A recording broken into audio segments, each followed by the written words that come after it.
हरे कृष्ण माता जी सन प्रभु जी दंडवत प्रणाम। वेलकम टू हरे धन्यवाद प्रणाम माता जी। माता जी। कृष्ण माता जी। हरे कृष्ण हरे दंडवत प्रणाम। कृष्ण माता जी। हरे कृष्ण माता हरे जी, कृष्ण दंडवत प्रणाम। हरे दंडवत कृष्ण प्रणाम। हरे माता जी। कृष्ण प्रणाम।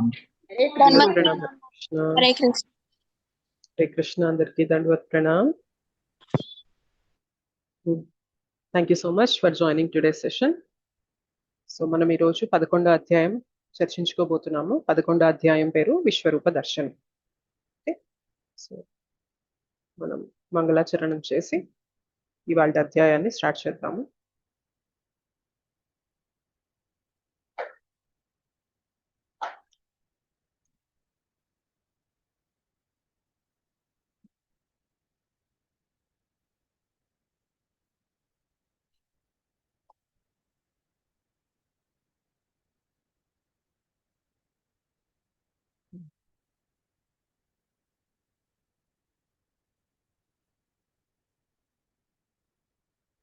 ओम अज्ञानतिमिरान्धस्य ज्ञानाञ्जनशलाकया चक्षुरुन्मीलितं येन तस्मै श्रीगुरवे नमः.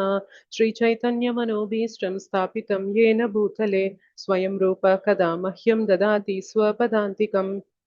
वन्देऽहं श्रीगुरोः श्रीयुतापदकमलं श्रीगुरून् वैष्णवांश्च श्रीरूपं साग्रजातं सहगण रघुनाथान्वितं तं सजीवं साद्वैतं सावधूतं परिजनसहितं कृष्णचैतन्यदेवं श्रीराधा कृष्णपादान् सहगण ललिता श्रीविशाखान्वितांश्च नमो विष्णुपादाय कृष्णप्रेष्ठाय भूतले श्रीमते भक्तिवेदांत स्वामी निति नामिने नमस्ते सारस्वते देवे गौरवाणी प्रचारिणे निर्विशेषा शून्यवादी पाश्चात्य देशतारिणे नमो महावदन्याय कृष्ण प्रेम प्रदायते कृष्णाय कृष्ण चैतन्य नाम्ने गौरत्विषे नमः. हे कृष्णा करुणा सिंधो दीनबंधो जगत्पते गोपेश गोपिका कांत राधा कांत नमोस्तुते तप्त कांचन गौरांगी राधे वृंदावनेश्वरी वृषभानुसुते देवी प्रणमामि हरिप्रिये वाञ्छाकल्पतरुभ्यश्च कृपा सिन्धुभ्य एव च पतितानां पावनेभ्यो वैष्णवेभ्यो नमो नमः. जय श्री कृष्ण चैतन्य प्रभु नित्यानंद श्री अद्वैत गदाधरा श्रीवासादि गौर भक्त वृंदा. हरे कृष्णा कृष्ण कृष्ण हरे हरे हरे राम राम राम हरे हरे. मुखं करोति वाचालं पंगुं लंघयते गिरिं यत्कृपातमहं वन्दे श्रीगुरुं दीनतारिणं परमानंदमाधवम श्री चैतन्य ईश्वरम. श्री श्री राधा मदन मोहन जी की जय. श्री श्री गौर निताय की जय. श्री श्री जगन्नाथ बलदेव सुभद्रा मैया की जय. जगत गुरु पतित पावन श्रील प्रभुपाद की जय. श्रील गुरुदेव की जय. श्रीमद भगवद गीता की जय. निताय गौर प्रेमानंदे हरि हरि बोल.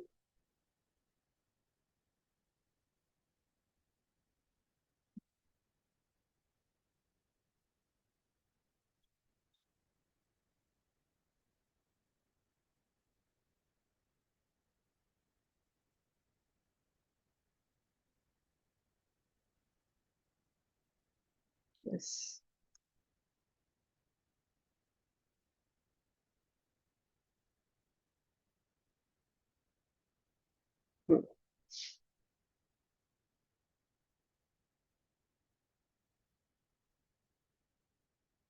हरे कृष्ण माता जी सन प्रभु जी दंडवत प्रणाम. हरे कृष्ण माता जी दंडवत प्रणाम. हरे कृष्ण दंडवत प्रणाम. हरे हरे कृष्ण कृष्ण माता माता जी। जी, दंडवत प्रणाम। हरे हरे कृष्ण दंडवत माता जी। माता जी। हरे कृष्ण माता जी, दंडवत प्रणाम। हरे दंडवत कृष्ण दंडवत माता जी प्रणाम. दंडवत प्रणाम। दंडवत हरे प्रणाम कृष्ण माता माता जी. जी। हरे कृष्ण दंडवत प्रणाम. हरे हरे कृष्ण कृष्ण माता माता जी। जी, कृष्ण माता जी। హరే కృష్ణ ధన్యవాద ప్రణామ్. నా నా క్వశ్చన్ ఉంది ఒకటి మీ అందరికి. ఎవరెవరైతే నేను చెప్పింది చేశారో వాళ్ళందరూ ఆ, చేశామని చెప్పండి. బట్ ఎవరైతే చేయలేదో వాళ్ళు ఇవాటి నుంచి అయినా స్టార్ట్ చేయండి అని రిక్వెస్ట్ చేయడానికి నేను ఇవాళ ఈ చేశాను క్వశ్చన్ తో మేడం. స్టార్ట్ చేస్తున్నాను. సో చేశాం. జపం మాతాజీ చేశారా? నేను చేశాను. చేసాం మాతాజీ నేను జపమా చేశాను. చేసాం నేను కూడా చేశాను మేడం. చేసాం మాతాజీ. నైస్. ఆల్రెడీ చేసే వాళ్ళు ఆల్రెడీ చేసే వాళ్ళు రిప్లై ఇవ్వక్కర్లేదు, బికాస్ మీకు ఆల్రెడీ తెలుసు కాబట్టి. బట్ ఎవరైతే కొత్తగా జాయిన్ అయ్యి తెలుసుకుంటున్నారో నేను కొత్తగా జాయిన్ మాతాజీ, నేను చేశాను రాత్రి. హరి బోల్, వెరీ నైస్ మాతాజీ, వెరీ గుడ్. ఇవాళ కూడా చేయండి. ఓకే, సో మనకి ఏంటి అంటే ఎప్పుడైనా ఒక్కసారే చేయండి. ఒక్కసారే చేయండి, నేను అదే చెప్తున్నాను కదా. ఒక్కసారే నెక్స్ట్ నెల రోజుల పాటు ప్రతి ఒక్కరు కూడా ఒక్క మాలనే చేయండి. నెల తర్వాత మీకే ఇంకొక మాల చెయ్యాలి అని ప్రేరణ కలిగితే, అయితే మీరు చేయాల్సిన పని ఏంటంటే ఈ నెల రోజుల్లో ఒక్క రోజు కూడా మిస్ చేయకూడదు, ఒక్క రోజు కూడా మీరు వదిలిపెట్టకూడదు. ఓకేనా? పొద్దునే లేచి చేయమని కూడా చెప్పడం లేదు, మీకు ఎప్పుడు కుదిరితే అప్పుడు. మధ్యాహ్నం మీరు వంట అంతా అయిపోయాక కొంచెం రిలాక్స్ గా ఉన్నాం అనుకుంటారా, ఆ టైంలో కూర్చొని చేసుకోండి. లేదా ఆఫీసులకు వెళ్ళే వాళ్ళు ప్రభుజీస్ ఎప్పుడైనా కానీ, లేదు ఈవినింగ్ వచ్చాక మాకు కొంచెం ఫ్రీ టైం ఉంటుంది అంటారా, ఈవినింగ్ చేసుకోండి. లేదు ఆఫీస్కి వెళ్ళక ముందే చేసుకుంటామంటారా, అప్పుడు చేసుకోండి. టైం అనేది మీ ఇష్టం, బట్ ఒక్క మాల మాత్రం ఖచ్చితంగా చేయండి. ఓకే, నెక్స్ట్ 1 month పాటు మాత్రం ప్రతి ఒక్కరూ ఒక్క మాల చేయండి. Okay fine. మనం ఒకసారి 10వ అధ్యాయాన్ని రివిజన్ చేద్దాము. 10th చాప్టర్ కి సంక్షిప్త నామం ఏమనుకున్నాం నిన్న? Here. Year Mataji. Here, correct. Here, H అంటే శ్రవణం శ్రవణం గురించి అనుకున్నాం నిన్న. ఎస్. ఈ అంటే గీత యొక్క సారాంశం. గీత యొక్క సారాంశం. ఏమేం శ్లోకాలు మనకి గీత యొక్క సారాంశంగా చెప్పబడ్డాయి? 10.8 నుంచి 10, 11. 8, 9, 10, 11. శ్లోకాలు. సో ఏముంటాయి ఈ 4 శ్లోకాలు? కొంచెం రఫ్ గా ఎవరైనా చెప్పగలరా? భగవంతుడి ఐశ్వర్యాలు తెలుసుకోవటం వల్ల కలిగే ఫలితాలు ఏంటి అనేది ఒకటి చెప్తుంది. శుద్ధ భక్తి అంటే ఏంటో వివరిస్తారు. కరెక్ట్. భగవంతుడిని చేరుకోవటానికి కావలసిన తెలివితేటలు మనకి భగవంతుడి దగ్గర నుంచి వస్తాయి అనే విషయం, అజ్ఞానం నుంచి ఎట్లా బయటపడాలి అనే విషయాన్ని కూడా మనకి ఇక్కడ హరి హరి బోల్. వెరీ నైస్ మాతాజీ, వెరీ నైస్. హరి బోల్. సో ఎస్, 4 శ్లోకాలకి కూడా మీరు 4 పాయింట్స్ చెప్పి కవర్ చేశారు. Very good. Okay, next A అంటే అంగీకారం. ఎస్, ఎవరు అంగీకరిస్తారు? ఏం అంగీకరిస్తారు? భగవంతుడు. కృష్ణుడితో సంబంధం మీద విశ్వాసం, భగవంతుని యొక్క గొప్పతనాన్ని అంగీకరిస్తారు. సో ఇప్పుడు నువ్వే పరంధాముడివి, పరం బ్రహ్మ, పరంధామ, పవిత్రం, పరమం భవాన్ అని చెప్తూ మీరు అందరిలో కల్లా శ్రేష్ఠుడు, మీరు చెప్పేది దివ్యమైన జ్ఞానము, మీరు అందరిలో కల్లా ఉత్తముడు, పురుషోత్తముడు, అట్లా మొత్తం చెప్తారు అర్జున. చెప్పి ఈ విషయం నేను మాత్రమే కాదు, దేవల, అసిత, నారద, వ్యాస వీళ్ళందరూ కూడా ధృవీకరించారు, ఇప్పుడు మీరు కూడా అదే విషయాన్ని చెప్తున్నారు అని చెప్పి అంగీకారం తెలుపుతారు దానికి. అండ్ ఆ తర్వాత ఏమడుగుతారు? HEAR. ఆర్ ఏంటి? వెలువడించు. దాంట్లో ఏం చర్చించుకున్నాం? శుద్ధీకరణ. ఏం వెలువడించారు? భగవంతుని యొక్క విభూతులు కదా. నిన్న అర్జునుడు అడిగారు కదా, భగవంతుని యొక్క విభూతులు అడిగినప్పుడు భగవంతుడు ప్రతి దాంట్లో కూడా గొప్పగా ఉన్నది, ప్రతి రంగంలో కూడా. ఇప్పుడు జంతువులన్నీ తీసుకున్నట్లయితే అందులో గొప్పగా ఉండేది ఏంటి? సింహం. కాబట్టి ఆ సింహాన్ని నన్నుగా నువ్వు చూడు. ఇప్పుడు నీరు ఉండే ప్రదేశాలు చాలా ఉండొచ్చు, కానీ అన్నిటికన్నా గొప్పగా ఉండేది ఏంటి? సముద్రం. ఆ సముద్రాన్ని నా అంశగా చూడు. ఇంద్రియాలు అన్నిట్లో కల్లా గొప్ప స్థాయిలో ఉండేది ఏంటి? మనస్సు. కాబట్టి సో అది నా అంశగా చూడు, నా శక్తిగా చూడు. సో అలా భగవంతుడు చాలా వివిధ రకాలు చెప్పాక మనకి నిన్న మనం క్లాస్ దేనిపైన ఎక్కువ డిస్కస్ చేసామంటే యజ్ఞాలన్నిట్లో కల్లా గొప్పదైన యజ్ఞం ఏమనుకున్నాం నిన్న? జపయజ్ఞము. కరెక్ట్. అయితే ఎన్ని యుగాలు ఉన్నాయి మనకి? సత్యయుగం, త్రేతాయుగం, ద్వాపరయుగం, కలియుగం. సత్యయుగంలో యుగ ధర్మం ఏంటి? గుర్తుందా? విష్ణుపై ధ్యానం చేయటం మాతాజీ. ధ్యానం చేయటం. త్రేతాయుగంలో ప్రసన్నత, యజ్ఞయాగాలు. ద్వాపర యుగంలో విగ్రహ సేవ. మరి కలియుగంలో భగవంతుని పవిత్ర నామం అయితే నిన్న ఇంకొక శ్లోక రిఫరెన్స్ కూడా ఇచ్చుకున్నాము. 4 వేదాలు చూసి ఒకరికి చెప్పారు. ఎవరికి చెప్పారు? ఏమని చెప్పారు? గుర్తుందా? బ్రహ్మదేవుడు ఎవరికి చెప్పారు? నారద మునికి. ఏమని చెప్తారు? అంటే మీరు నాలుగు శ్లోకా వేదాల చెప్పకపోయినా దాని సారాంశం కూడా ఒకే ఐ మీన్ నాలుగు వేదాల సారాంశం ఏమని చెప్పారు? ఈ హరే కృష్ణ మహామంత్రంలో ఉంది. కరెక్ట్. సో కలి కల్మషాలని నిర్మూలించడానికి మనకి హరే కృష్ణ మహామంత్రం అనేది కలియుగంలో అత్యంత సులువైన చాలా పవర్ఫుల్ పద్ధతి అని చెప్పి బ్రహ్మదేవుడు 4 వేదాలంతా కూడా ఆయన 4 తలలతో చదివి చెప్తున్నారనమాట. ఓకే, సో మనం అంతకన్నా తెలివైన వాళ్ళమా? కాదు కదా. సో మనం ఏం చేయాలి అంటే మనకి అలా పెద్దవాళ్ళు చెప్పినప్పుడు యాక్సెప్ట్ చేయాలి. ఓకే, సో కలియుగంలో కల్మషాలతో నిండిపోయింది. కలియుగం ఈ మధ్యనే స్టార్ట్ అయింది. 4,32,000 సంవత్సరాలు ఉంటుంది కలియుగం. గట్టిగా మనకి 5,000 సంవత్సరాలు గడిచింది. 5,000 సంవత్సరాలకే ఇప్పుడే కలియుగం ఎలా ఉంది చెప్పండి? ఎక్కడ చూసినా కల్తీనా కదా? కల్తీనే మాతాజీ. ఎక్కడ చూసినా మోసము, లంచాలు, అన్యాయాలు జరుగుతున్నాయా లేదా? జస్ట్ 5,000 సంవత్సరాలు నడిస్తేనే కలియుగం ఇంత ఇదిగా ఇంత దారుణంగా మనకు కనిపిస్తుందంటే ఇంకా పోను పోను పోను పోను పోను పోను ఇంకెంత దారుణంగా అవుతుంది తెలుసా మీకు? ఒకళ్ళనొకళ్ళు చంపుకొని తింటారంట. తిండి లేక ఒకళ్ళనొకళ్ళు చంపుకొని వాళ్ళు గడవడం కోసం ఆ చంపిన మాంసాన్ని కాల్చుకొని తింటారంట. అంత దారుణంగా ఉంటుంది కలియుగం అనేది. సో మన ఆయుష్ ఇప్పుడు జనరల్ గా కలియుగంలో ఆయుష్ 100 ఏళ్ళు అంటారు. మనకి ఇప్పుడు 100 ఏళ్ళు అనేది జనరల్ గా ఉంటుంది ఎవరికైనా? చాలా రేర్, చాలా రేర్. అంతే. సో మనం యావరేజ్ గా ఏంటంటే 70 years 75 అట్లా ఉంది. బట్ పోను పోను ముందుకెళ్లే కొద్ది ఏమైంది అంటే కలియుగంలో స్పాన్ ఏమైతుంది అంటే 30-35 ఏళ్ళకి అయిపోతుందంట మనిషి జీవితం అనేది. సో చాలా దారుణంగా ఉండిపోతుంది ఫ్యూచర్ అనేది. సో మనం మళ్ళీ మళ్ళీ జన్మలు తీసుకొని కలియుగంలోకి ఎంటర్ అవ్వాలి అని చెప్పి ఇంకా ఎవరికైనా కోరిక ఉంటే భగవద్భక్తి చేయాల్సిన అవసరం లేదు. మనం ఎంజాయ్మెంట్ మనం చేసుకోవచ్చు. కానీ ఇప్పుడే ఇంత దారుణంగా ఉందంటే శాస్త్రాలు ఇంకా దారుణంగా ఉండబోతున్నాయని చెప్తుంది అంటే అటువంటి పరిస్థితుల్లోకి నేను ఎందుకు వెళ్ళాలి అని చెప్పి ప్రతి ఒక్కరూ కూడా బాధ్యతగా మన జీవితంలో భగవద్గీత రానంత వరకు, నామజపం తెలియనంత వరకు అదొక వేరే ఇది. బట్ తెలిసాక భగవద్గీత తెలుసుకున్న తర్వాత భగవంతుడు ఇన్ని చెప్పాక 4 శ్లోకాల గురించి ఎసెన్స్ సారమంతా కూడా ఏం చెప్తున్నారు? నా శుద్ధ భక్తి చెయ్యండి. మీరు ఆ భక్తి చేస్తే మీరు నా దగ్గరికి రావాల్సిన జ్ఞానం ఇస్తున్నాను, మీ మనసులో తొలగిస్తాను అని చెప్తున్నారు. సో మనకి సులువైన మార్గం అన్నమాట. భక్తి చేయడంలో సులువైన మార్గం భగవన్నామం. ఆ భగవన్నామాన్ని తీసుకుంటేనే మనం ఈ జైల్, ఇది జైలు అని చెప్పి అనుకున్నామా లేదా 8th చాప్టర్ లో? మరి ఈ జైలు నుండి మనం విముక్తులు అవ్వాలా? ఇక్కడే సెటిల్ అయిపోదామా మనం? విముక్తులు అవ్వాలి మాతాజీ. డెఫినెట్ గా నామజపం అనేది చేయండి. ఓకేనా? అదొక్కటే మనల్ని ఇక్కడ నుండి ఆ ధామానికి కనెక్ట్ చేస్తుంది. ఇవాళ అధ్యాయం మొదలు పెడదాము. మాతాజీ, ఎస్ మాతాజీ. మాల అయిపోయిన తర్వాత మీరు ఇలా తిప్పమన్నారు కదా, పంచతత్వం అది కృష్ణ పూస అయిపోయిన తర్వాత మళ్ళీ మొదటిగా వస్తుంది కదా మాతాజీ? తిప్పి అలా తిప్పినప్పుడు ఫస్ట్ పూసకే వస్తుంది కదా? ఓకే, నేను చెప్పమాలా నా దగ్గర లేదు. బట్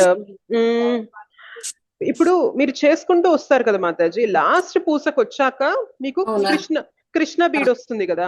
సో కృష్ణ బీడ్ ని పట్టుకొని మీరు రివర్స్ తిప్పారనుకోండి, అంతకుముందు లాస్ట్ పూసని ఇప్పుడు ఫస్ట్ పూసగా పట్టుకుంటున్నారు. అంతకుముందు లాస్ట్ పూసని ఇప్పుడు ఫస్ట్ పూస కదా తిప్పినప్పుడే. ఇప్పుడు లాస్ట్ పూస వచ్చి మనం పంచతత్వ మంత్రా చెప్తున్నాం, మళ్ళీ మాల వెనక్కి తిప్పాక రివర్స్ తిప్పాలి. రివర్స్ తిప్పాక ఏమవుతుంది అంటే అంతకుముందు 108 మంత్ర దేనిపైన అయితే జపించామో, ఏ పూస పైన అయితే, ఇప్పుడు 2వ మాలలో అది మొదటి మంత్రం పట్టుకునే పూస అవుతుంది అనమాట. అంతే. ఫైన్.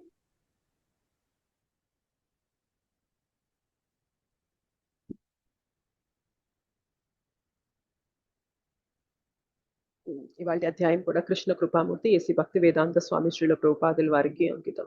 శ్రీల ప్రభుపాద్ కి జయ.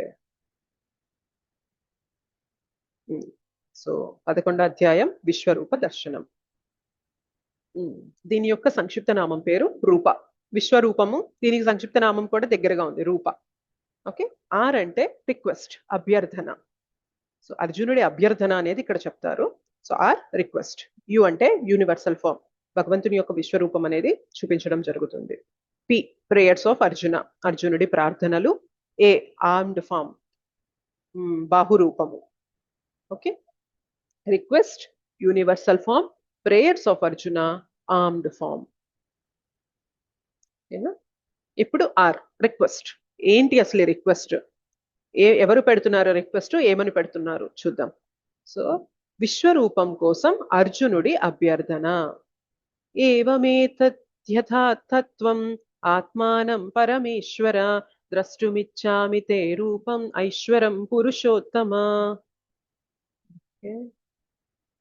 సారీ, ఎవరు చదువుతారు? సరోజ మాతాజీ చదవండి.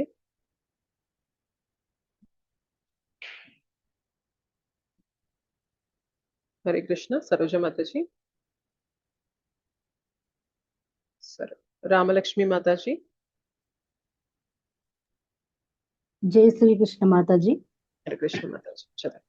ఇప్పుడు వచ్చింది. ఓ పురుషోత్తమ, ఓ పరమేశ్వర, నువ్వు వర్ణించిన రీతిగా నీ యథార్థ రూపమును నేను నా ఎదుట చూడగలిగినను.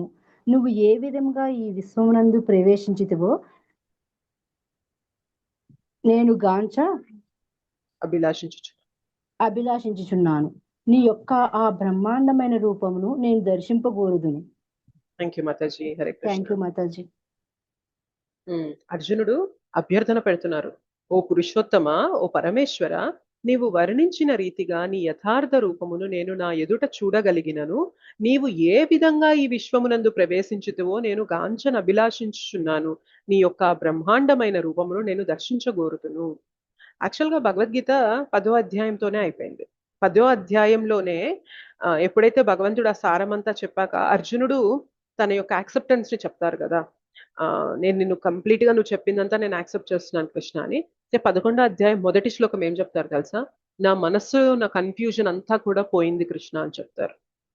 సో 2.7 రెండో అధ్యాయంలో 7వ శ్లోకాలో ఏం చెప్తారు? నా మనస్సు మొత్తం కన్ఫ్యూజన్ లో ఉంది. కార్పణ్య దోషం వల్ల నాకు ఏ నిర్ణయం తీసుకోవాలో, ఏది నాకు శ్రేయోదాయకమో నాకు తెలియడం లేదు కృష్ణ.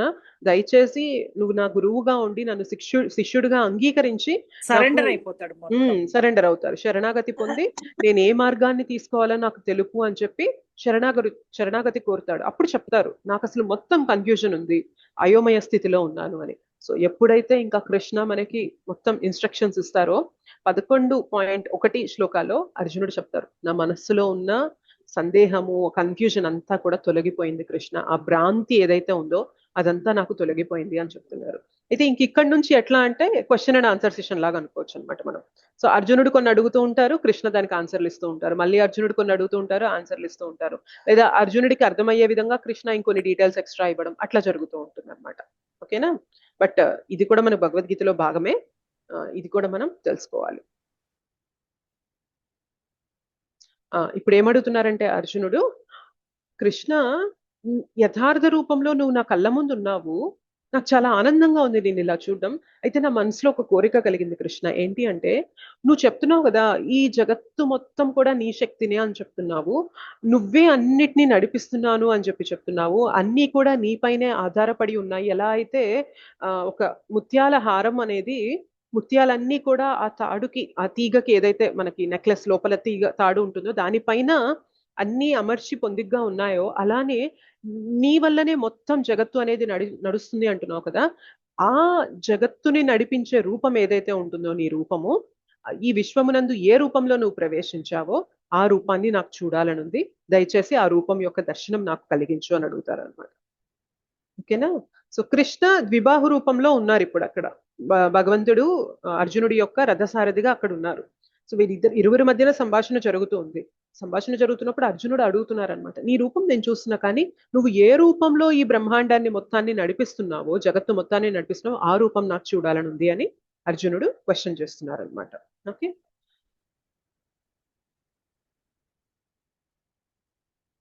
ఇదిగోండి ఇందాక అనుకున్నాం కదా, అర్జునుడి మానసిక స్థితి ఇప్పుడు ఎలా ఉంది అంటే, భ్రమ అంతా కూడా తొలగిపోయింది.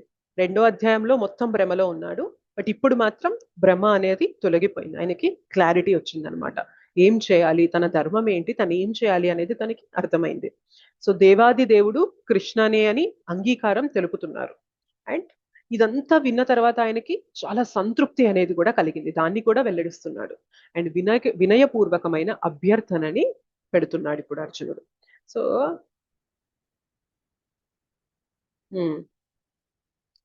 వినయపూర్వకమైన అభ్యర్థన పెట్టడం అంటే, భగవంతుడు నార్మల్ వ్యక్తి అనుకోండి, మనం డిమాండ్ చేయొచ్చు. కానీ అర్జునుడు ఇంత విన్న తర్వాత అర్జునుడికి ఏమర్థమైంది అంటే, ఈయన నా కళ్ళ ముందు సాదాసీదాగా కనిపిస్తున్నప్పటికీ కూడా ఈయన దేవాది దేవుడు, ఈయననే అన్ని జగత్తులు ఈయననే నడిపిస్తున్నారంటేనే క్లియర్ గా అది అర్థమైపోతుంది. సాక్షాత్తు దేవాది దేవుడు పరమేశ్వరుడు అండ్ అంటే అన్ని లోకాలు కూడా ఈయన పైననే ఆధారపడి ఉన్నాయి అని చెప్పి అర్జునుడికి అర్థమైపోయింది. సో ఇప్పుడు ఏదైనా అడగాలి అంటే మనం డిమాండ్ చేయగలమా, రిక్వెస్ట్ చేయగలమా అట్లాంటి వ్యక్తితో మనము? చెప్పండి. మనం ప్రైమ్ మినిస్టర్ ఆఫ్ ఇండియా దగ్గరికి వెళ్ళి మనకి ఏదైనా ఒకటి కావాలి అని చెప్పి అడగాలంటే మనం డిమాండ్ చేయగలమా, నాకు ఇది మీరు చేయాల్సిందే అని చెప్పి చేయగలమా? మరి అలాంటిది సమస్త అన్నిటికీ కూడా మూలం ఆయనే, ఆధారం ఆయనే, అన్నిటినీ ఆయనే నడిపిస్తున్నారంటే అలాంటి వ్యక్తి దగ్గర మనం ఏమని చేయాలి? అభ్యర్థనే చేయాలి. అభ్యర్థన చేస్తున్నా. సో అర్జునుడు ఇక్కడ అభ్యర్థనని వెల్లడిస్తున్నాడు అనమాట. నాకు నీ ఆ రూపాన్ని చూడాలనుంది కృష్ణ, దయచేసి నాకు చూపించగలవా అని అడుగుతున్నారనమాట. అయితే స్లైడ్స్ లోకి వెళ్ళాక మీకు చెప్తాను, ఎక్స్ప్లెయిన్ చేసి.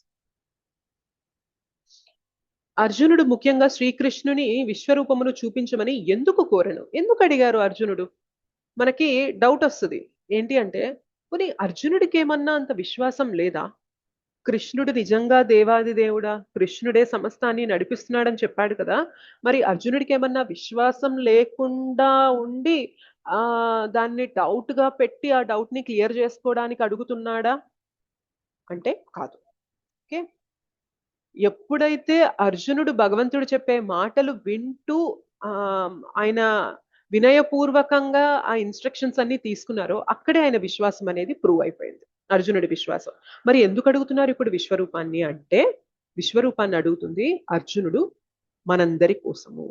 ఎందుకు అంటే ఫ్యూచర్ లో ఎవరో ఒక వ్యక్తి ఏవో చిన్న చిన్న సిద్ధులు సంపాదించుకొని కొన్ని మ్యాజికల్ ఫీట్స్ చేసి నేనే భగవంతుణ్ణి అని చెప్పినప్పుడు మనలాంటి ప్రజలు మూర్ఖంగా ఓకే ఈయన ఏవో కొన్ని శక్తులున్నాయి ఈయన దగ్గర అంటే ఈయన భగవంతుడేమో అని నమ్మేస్తామేమో అనుకొని అర్జునుడు అడుగుతున్నాడు అనమాట. ఒకవేళ మీ దగ్గరికి ఎవరైనా వచ్చి ఇట్లాంటి చిన్న చిన్న ఫీట్స్ చేశారనుకో, అడగండి. ఏంటి అంటే, సరే నువ్వు భగవంతుడివే అని అంటున్నావు కదా, ఫైన్, నేను కూడా నమ్మడానికి సిద్ధంగా ఉన్నాను, ఒక్కటి చెయ్యని చెప్పి మనం అడగాలి. ఏంటి అంటే, మొత్తం విశ్వాన్ని కూడా నీ రూపంలో నాకు చూపించు, నీ విశ్వరూపాన్ని నాకు చూపించు అని అడిగామనుకోండి, ఎవరైనా చూపించగలుగుతారా? ఛాన్స్ ఉందా అసలు? లేదు చూపించలేరు. మనకి ఫ్యూచర్ లో కృష్ణని ఎందుకు దేవాది దేవుడుగా మేము అంగీకరించాలి అని మూర్ఖంగా అడిగే వాళ్ళు కూడా ఉంటారు. వాళ్ళ కోసం ఈ అభ్యర్థన చేసి అర్జునుడు కృష్ణుని యొక్క విశ్వరూపాన్ని చూడడం అనేది ఒక విధంగా మనం అర్థం చేసుకోవచ్చు. అయితే ఇంకొక విధంగా ఏంటి అంటే, నేనే దేవాది దేవుణ్ణి అని వచ్చి కొందరు ప్రెజెంట్ చేస్తున్నప్పుడు వాళ్ళు నిజంగా అవునా కాదా అని రూల్ అవుట్ చేయడానికి మన దగ్గర ఉన్న ఆధారం ఏంటి అంటే, సింపుల్ గా ఇది అడగచ్చు అనమాట. నేది నువ్వు చూపించు విశ్వరూపాన్ని, నువ్వు చూపిస్తా నేను ఖచ్చితంగా నీకు సరెండర్ అయిపోతాను అని చెప్పి మనం చెప్పచ్చు. ఎవ్వరు కూడా చూపించలేరు, కేవలం భగవంతుడు మాత్రమే దాన్ని చూపించగలరు అనమాట. ఓకే, కృష్ణుని సమ్మతించని వారి కొరకు, ఎవరైతే నమ్మరో భగవంతుణ్ణి వారి కోసం అడుగుతున్నారు. కృష్ణుని ఒక సాధారణ మనిషిగా భావించడి వారి కొరకు.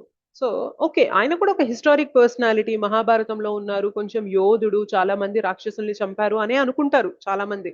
కానీ బట్ ఆయన దేవాది దేవుడు అని మాత్రం యాక్సెప్ట్ చేయరు అనమాట. సో అలాంటి వాళ్ళకి కూడా జవాబు ఇవ్వడానికి అర్జునుడు అడుగుతున్నారు. భవిష్యత్తులో తాము కూడా భగవంతుని అవతారమే అని చెప్పే వారి కొరకు కూడా అర్జునుడు అడుగుతున్నారు అనమాట. ఓకే, సో జీవిత పాఠం ఏంటి అంటే, భగవంతుడు శాశ్వతంగా దేవాది దేవుడిగా ఉపస్థితుడు.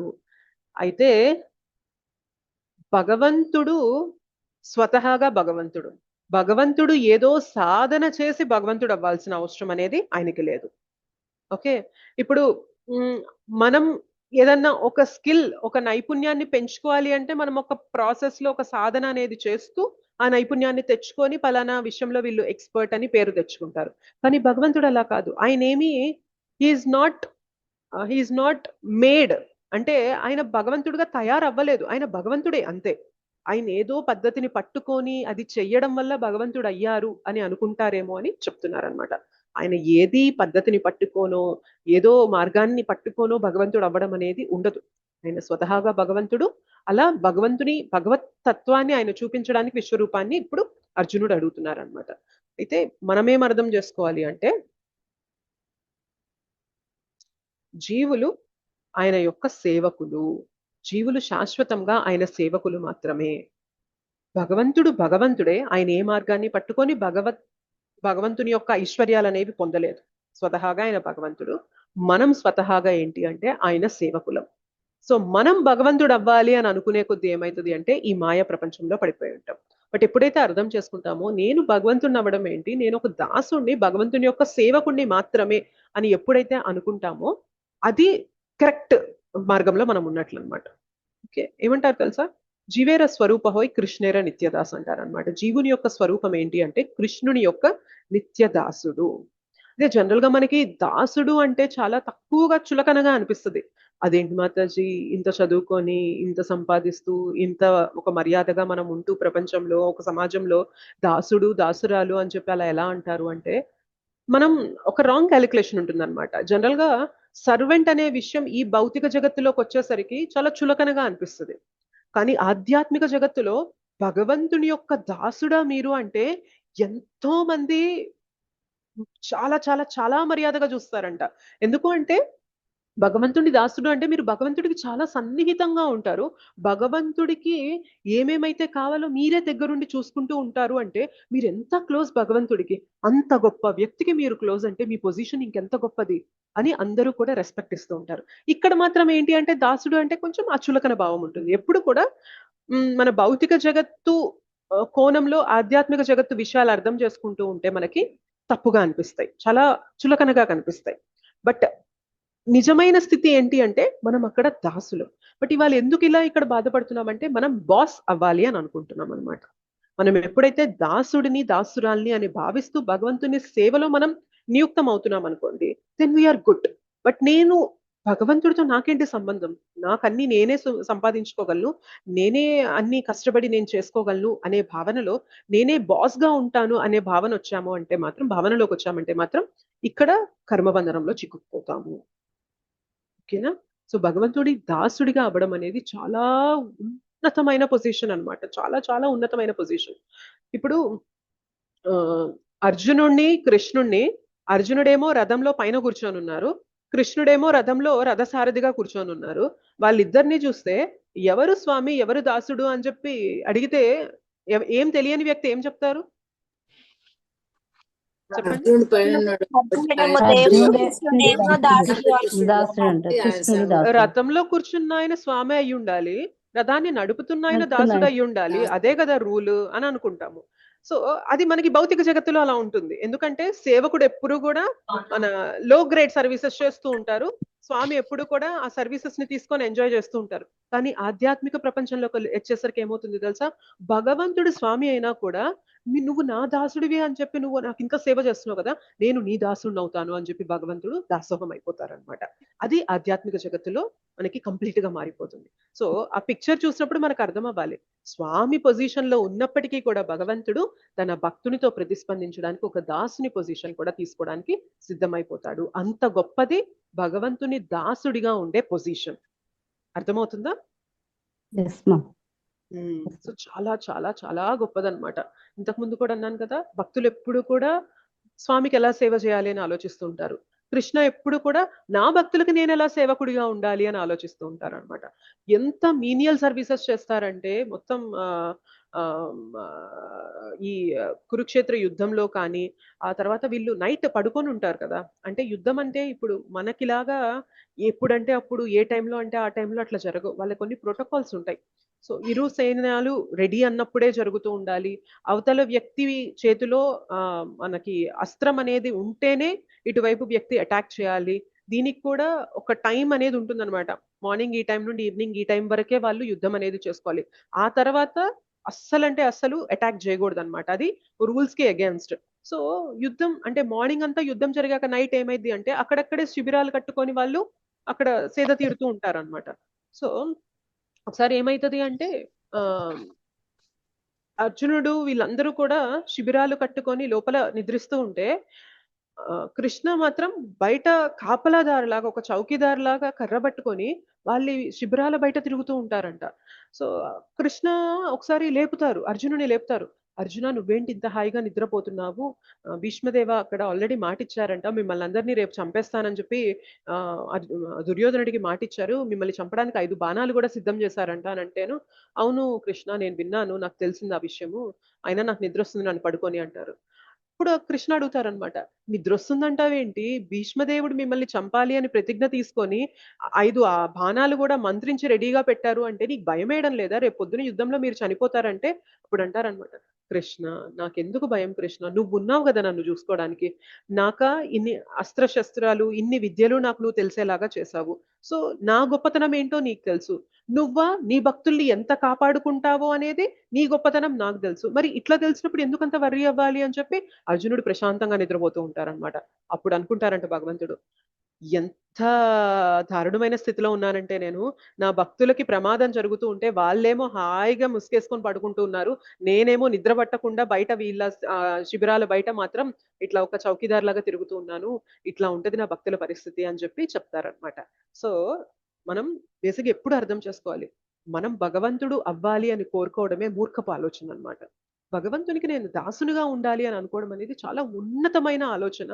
అండ్ ఆ ఆలోచన ఆ ప్రయత్నం వల్ల ఏమైంది అంటే భగవంతుణ్ణే మనం కొనేయగలుగుతాం అనమాట. శుద్ధ భక్తితో మనం ఏం చేయగలుగుతామంటే భగవంతుడిని మనం కొనగలుగుతాం మన ప్రేమతో, మన భక్తితో.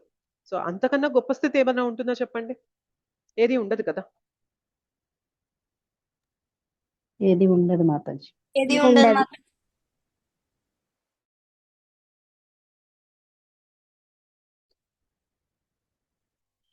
సో భగవంతునిగా కావాలని యత్నించుట వ్యర్థము, దైవిక గుణములను పెంపొందించుటకు ప్రయత్నించవలెను. సో మనము సాధన మార్గాన్ని పట్టుకుంటే ఏమవుతుంది అంటే మెల్లమెల్లగా మనలో ఉన్న అసుర గుణాలు అనేవి పోయి దైవీ గుణాలు అనేవి వృద్ధి చెందుతాయి అని చెప్పి చెప్తారు. ఒకసారి ఏమవుతుంది అంటే శ్రీల ప్రభుపాదుల వారి దగ్గరికి ఒక వ్యక్తి వస్తారు. ఒక వ్యక్తి వచ్చి, మీరు చాలా గొప్ప ఆచార్య అంట కదా, నాకు ఒక రిక్వెస్ట్ ఉంది అంటారు. ఏంటి అంటేను, నేను అర్జెంటుగా భగవంతుడిని అయిపోవాలి, నన్ను భగవంతుడిని చేసేయండి అని అంటారు అనమాట. శ్రీల ప్రభుపాదుల వారు అంటే, సరే రా కూర్చో, నీకు ఒక క్లారిటీ ఇస్తాను, ఆ తర్వాత నువ్వు అడిగితే ఏం అడుగుతావో దాన్ని బట్టి ఆలోచిద్దామని అంటారు అనమాట. సో కూర్చోబెట్టి ఒక ఫోటో చూపిస్తారనమాట శ్రీల ప్రభుపాదుల వారు. ఏం ఫోటో చూపిస్తారంటే, యశోదమయ్య కర్ర పట్టుకొని పరిగెడుతూ ఉంటే కృష్ణ చిన్న బాబుగా ఉన్నప్పుడు కళ్ళల్లో నీళ్లు పెట్టుకొని వాళ్ళ అమ్మని చూస్తూ భయం భయంగా పరిగెడుతూ ఉంటారనమాట. ఈ ఫోటో ఎప్పుడైనా చూసారా మీరు? నేను చెప్పిన ఫోటో, వర్ణించిన ఫోటో? మాతాజీ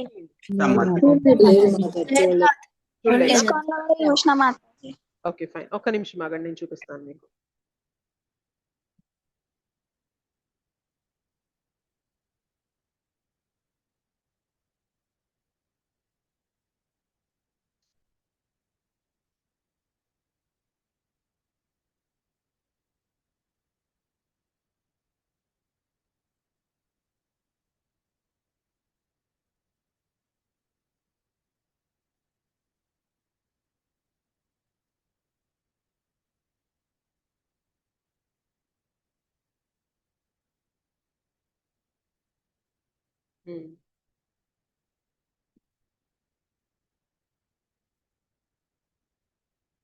ఈ ఫోటో కనిపిస్తుందా ఇక్కడ?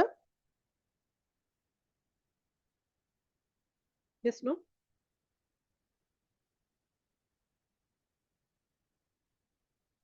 హరే కృష్ణ. ఓకే, మిమ్మల్ని మ్యూట్లో ఉంచానా? ఫైన్, మీకు కనిపించింది అనుకుంటాను. యశోదామాత కర్ర పట్టుకొని పరిగెడుతూ ఉంటే కృష్ణ భయంతో పరిగెడుతున్నారనమాట. ఓకే, సో అది చూపిస్తారు శ్రీల ప్రభుపాదుల వారు. యాక్చువల్గా ముందు భయపడుతూ చిన్న బాబులాగా పరిగెడుతున్నారు చూసావా, ఆయన భగవంతుడు, ఆయన వెనక కర్ర పట్టుకొని పరిగెడుతుంది చూసావా, ఆమె ఏమో భగవంతుని యొక్క భక్తురాలు. ఇప్పుడు చెప్పు, నువ్వు ఎవరి స్థానం తీసుకోవాలనుకుంటున్నావు? భగవంతుని స్థానం కావాలా, భగవంతుని యొక్క భక్తురాలి స్థానం కావాలా, భక్తుడి స్థానం కావాలా అని అడుగుతారనమాట. ఇమీడియట్ గా ఆ వ్యక్తి అంటారు, నాకు భగవంతుడి స్థానం వద్దు, నాకు ఆ పైన పట్టుకొని ఉంది చూసారా ఆ స్థానం కావాలి అని అంటారు అనమాట. రా, ఈ ప్రాసెస్ ఇప్పుడు అదే, నువ్వు ఏదైతే నేను చెప్పబోతున్నానో ఆ ప్రాసెస్ అంతా ఫాలో అయితే నువ్వు కూడా ఆ స్థానానికి వెళ్ళగలుగుతావు అని చెప్పి చెప్తారనమాట. సో భగవంతుడు అవ్వాలి అని అనుకోవడం అనేది చాలా ఫూలిష్ ఐడియా అనమాట. అసలు మనం వల్ల కాదు, మనం అలా ఉండలేం కూడా, మనకి చేత కాదు అది. ఆ ప్రయత్నం అనేది కూడా వ్యర్థం అనమాట. కానీ భగవంతుని భక్తుడు అవ్వాలి, మంచి భక్తుడు, భగవంతుడికి ప్రియమైన భక్తుడిగా మనం అవ్వాలి అని చేసే ప్రతి ప్రయత్నంలో కూడా మనలో చాలా మార్పు అనేది జరుగుతూ ఉంటుంది. అండ్ చాలా దైవీ గుణాలు అనేవి కూడా పెంపొందుతూ ఉంటాయి.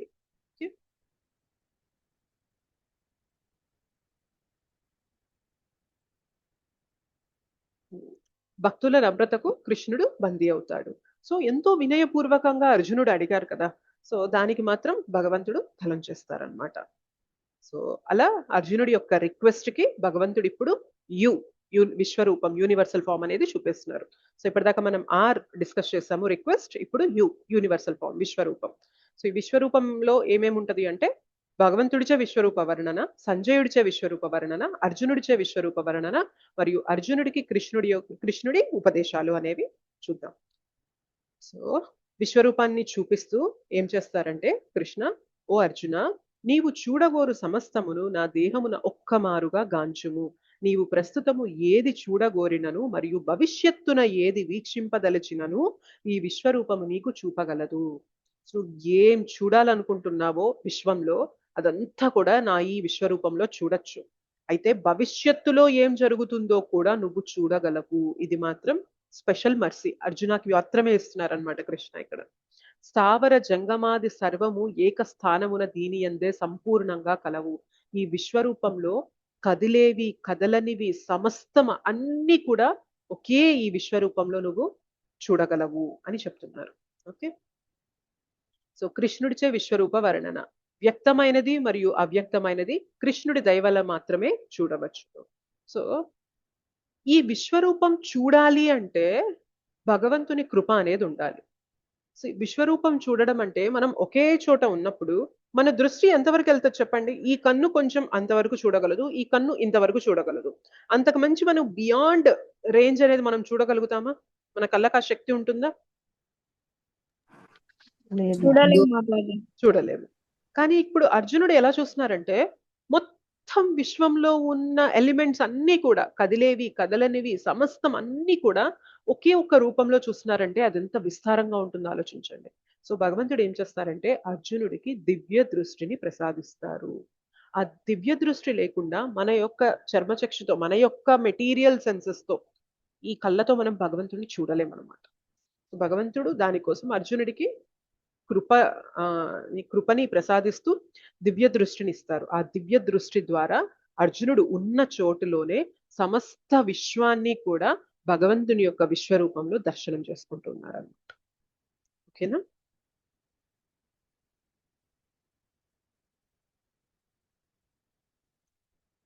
సంజయుడు చెప్తున్నారు, మీకు గుర్తుందా 2 కాన్వర్సేషన్స్ జరుగుతూ ఉన్నాయని గుర్తుందా మీకు? మొదట్లో అనుకున్నాము, మధ్యలో సంజయుడి సంజయుడికి ధృతరాష్ట్రుడికి మధ్యన సంభాషణ జరుగుతూ ఉంటుంది. సంజయుడు మొత్తం యుద్ధ రంగంలో ఏదైతే జరుగుతూ ఉంటుందో అదంతా కూడా చూస్తూ ధృతరాష్ట్రునికి చెప్తున్నారు. అయితే సంజయుడికి కలిగిన అదృష్టం ఏంటి అంటే సంజయుడు కూడా విశ్వరూపాన్ని చూడగలుగుతున్నారు. సో వ్యాసదేవులు వారు ఇచ్చిన వరం కదా అది. దివ్య దృష్టి నువ్వు పొంది నువ్వు కురుసభలో కూర్చొని కూడా నువ్వు అక్కడ యుద్ధం మన కురుక్షేత్ర యుద్ధ రంగంలో ఏం జరుగుతుందో కూడా నువ్వు చూసి చెప్పగలవు అనే వరం అనేది వ్యాసదేవుల వారి నుండి సంజయుడు పొందుతారు. కాబట్టి ఇప్పుడు విశ్వరూపాన్ని కూడా అర్జునుడికి మాత్రమే కాకుండా సంజయుడికి కూడా కృష్ణ చూపిస్తున్నారు అనమాట. ఓకే, అలా విశ్వరూప వర్ణన అనేది సంజయుడు చేయగలుగుతున్నాడు. ఎవరికి? ధృతరాష్ట్రునికి. దివి సూర్య సహస్రస్య భవేద్యుగ పదుద్ధిత యది భాసదృశీ సాస్య భాసస్తస్య మహాత్మనః. వందల వేల కొలది సూర్యులు ఒకేసారి ఆకాశమున ఉదయించినచో వాటి కాంతి విశ్వరూపమునందలి పరమ పురుషుని తేజస్సును పోలగలదు. సో విశ్వరూప కాంతి ఎలా ఉంది అంటే ఒక్కసారిగా ఆకాశంలో వేల కొలది సూర్యులందరూ కలిసి ఉదయించారా? ఒక్క సూర్యుడు ఉదయిస్తేనే మనం సూర్యుడు ఒక పొజిషన్ లోకి వచ్చాక మనం సూర్యుడిని చూడగలమా? అసలు మన కళ్ళు ఇట్లా చిట్లించేస్తాం, మనం చూడలేం మనం అంత కాంతిని. అలాంటిది వేల కొలది సూర్యులు ఒక్కసారిగా ఉదయించారా అన్నంత ప్రకాశవంతంగా ఈ విశ్వరూపం అనేది కనిపిస్తుంది అని చెప్పి సంజయుడు చూస్తూ ధృతరాష్ట్రునికి చెప్తున్నారు.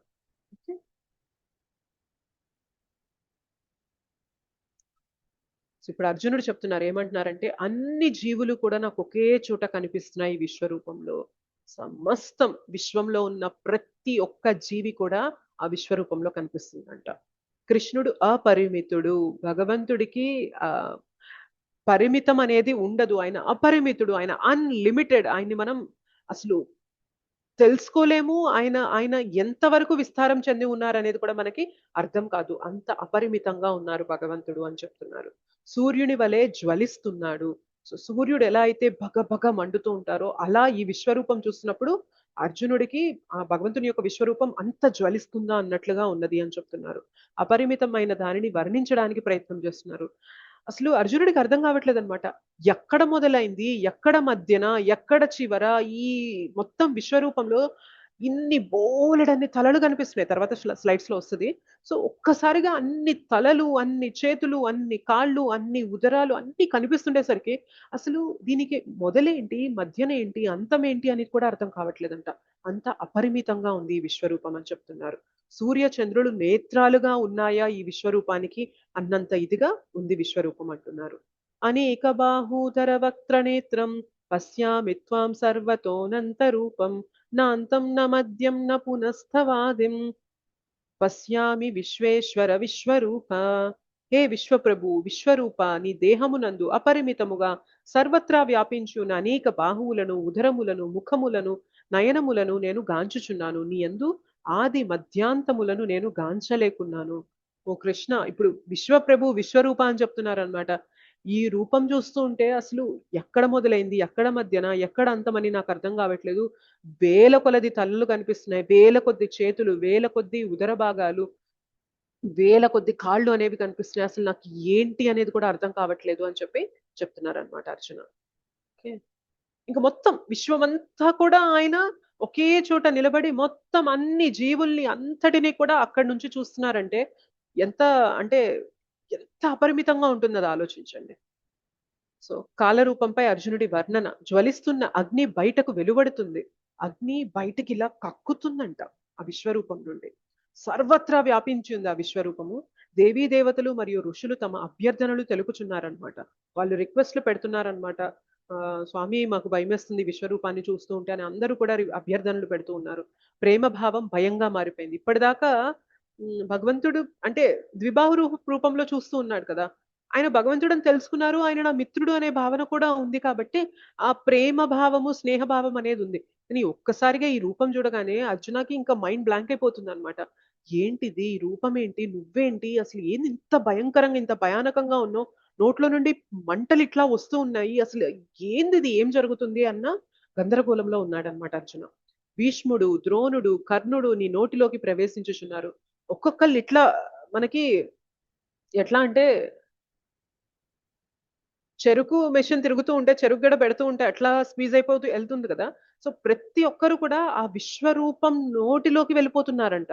వెళ్ళిపోయి ఆ పళ్ళ మధ్యన, విశ్వరూపంకి పళ్ళు ఉంటాయి కదా స్వామికి, ఆ పళ్ళ మధ్యన క్రష్ అయిపోతున్నట్టు కనిపిస్తూ ఉన్నారంట.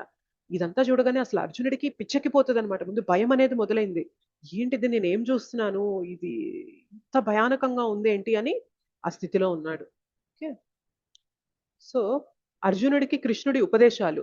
కాలమును నేను, నా పరికరానివి కమ్ము అని అంటున్నారు. సో నేనే కాలాన్యో అర్జున అయితే తర్వాత అడుగుతారు. ఇప్పుడు వస్తుంది అది, ఫైన్. ఇది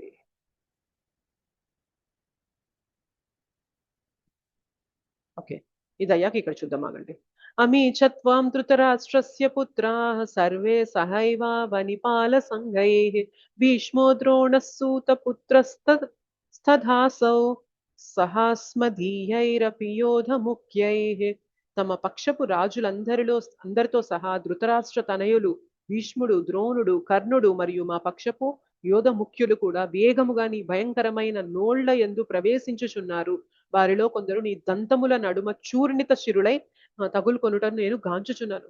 నాకు కనిపిస్తున్నారు కృష్ణ, వాళ్ళందరూ ఇట్లా నీ నోట్లోకి వెళ్ళిపోతున్నారు.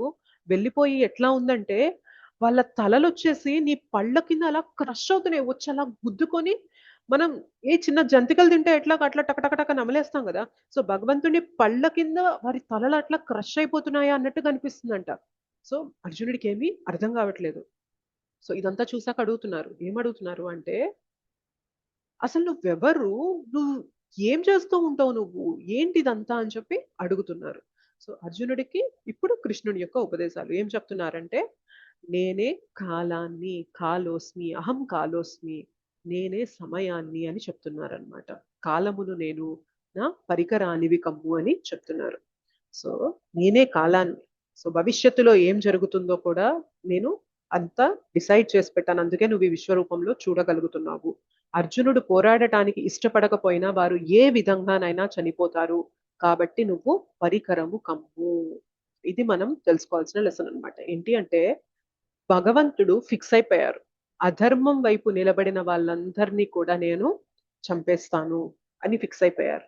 అయితే భగవంతుడు ఈ కార్యానికి పాండవుల్ని, ఎస్పెషల్లీ అర్జునుడిని ఇక్కడ పనిముట్టుగా వినియోగించుకోవాలనుకున్నారు అనమాట. పాండవులు యుద్ధం చేయనంత మాత్రాన అధర్మం వైపు ఉన్న వారిని భగవంతుడు వదిలిపెట్టాలి అనుకోవట్లేదు. ఎందుకంటే వారి మృత్యు అనేది ఆల్రెడీ భగవంతుడు డిసైడ్ చేసి పెట్టేశారు. అయితే పాండవుల ద్వారా యుద్ధం చేయించి భగవంతుడు ఏం చూపించాలనుకుంటున్నారంటే, నువ్వు నా కార్యంలో నువ్వు ఒక పనిముట్టు అయినట్లయితే, if you are becoming an instrument in my service, నువ్వు ఒక పనిముట్టు మన పని చేయడానికి ఒక సాధనంగా నిన్ను నువ్వు మరల్చుకోగలిగితే ఏమైతుంది అంటే ఆ ఖ్యాతి అనేది నీకు లభిస్తుంది.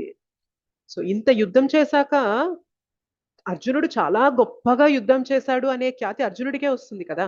సో భగవంతుడికి కావాల్సింది అదే అనమాట. తన భక్తులు ఎవరైతే తనని అంత గాఢంగా పట్టుకొని ఉంటారో వారి యొక్క పేరు ప్రతిష్టలు మారు మోగాలి అని చెప్పి భగవంతుడు ఏం చేస్తారు అంటే, ఆయన చేయాల్సిన కార్యాన్ని కూడా తన భక్తుల ద్వారా చేయించాలి అని ప్రయత్నం చేస్తూ ఉంటారు. సో మనం కూడా గుర్తుపెట్టుకోవాలి, మనం ఏదో ఒక చిన్న సేవ చేసి నేనే చాలా గొప్పగా చేశాను, నేనే చాలా గ్రేట్, నాకు ఇంత టాలెంట్ ఉంది అని ఫీల్ అయ్యామనుకోండి, అది మన మూర్ఖత్వం. ఎందుకు అంటే భగవంతుడు ఆ కార్యాన్ని ఆల్రెడీ జరగాలి అని ఫిక్స్ అయిపోయి ఉన్నారు. మనం ఒక సాధనంగా మనం అక్కడ ఉన్నాం అంతే. కృష్ణ నేను ఒక సాధనంగా ఉంటాను దీనికి అని మనం ముందుకొచ్చాం కాబట్టి భగవంతుడు మనల్ని ఆ సేవకి చూస్ చేసుకున్నారు అంతే. సో ఈ గొప్పతనం ఏదన్నా ఉంది అంటే భగవంతుని కృప వల్లనే వచ్చింది తప్ప మనది ఏదీ లేదనమాట అక్కడ. ఇది గుర్తుపెట్టుకున్నాం అనుకోండి, మనం ఏ సేవ చేస్తున్నా కానీ హంబుల్ గా ఉండగలుగుతాం. లేదు అంటే నేనే గొప్ప, నేనే ఇదంతా సాధిస్తున్నాను అనే గర్వం అనేది మనకు వస్తుంది అనమాట. ఎప్పుడు కూడా భగవంతుడికి ఆ గర్వం అనేది నచ్చదు. మనలో వినయం ఏదైతే ఉంటుందో అది చాలా ఇష్టపడతారు కృష్ణ. ఓకే, సో మనం ఒక పనికరం, ఆ పనిముట్టుగా మనం అవ్వడానికి సిద్ధం అవ్వడం వల్ల ఏమవుతుంది అంటే భగవంతుడు ఆ ఖ్యాతిని, ఆ సేవ అంత చక్కగా చేశారు అని పేరు ప్రతిష్టలు తన భక్తులకు ఇవ్వాలి అని చెప్పి భగవంతుడు తహతహలాడుతూ ఉంటారనమాట. బట్ భక్తుడు మాత్రం గుర్తుపెట్టుకోవాలి ఏంటి అంటే, భగవంతుని కృప లేకుండా నేను ఏది అంటే ఏది చేయలేను. జస్ట్ భగవంతుడు నన్ను చూస్ చేసుకున్నారు ఈ సేవకి కాబట్టి నా ద్వారా జరిగింది అని అందరూ కనిపిస్తుంది కాబట్టి అందరూ నన్ను మెచ్చుకుంటున్నారు. కానీ నేను ఏది చేయగలిగినా కానీ నా గురువుల కృప వల్లనే, అండ్ అది మనం మన గురువులకి అర్పిస్తూ ఉండాలన్నమాట ఎప్పుడైనా కానీ.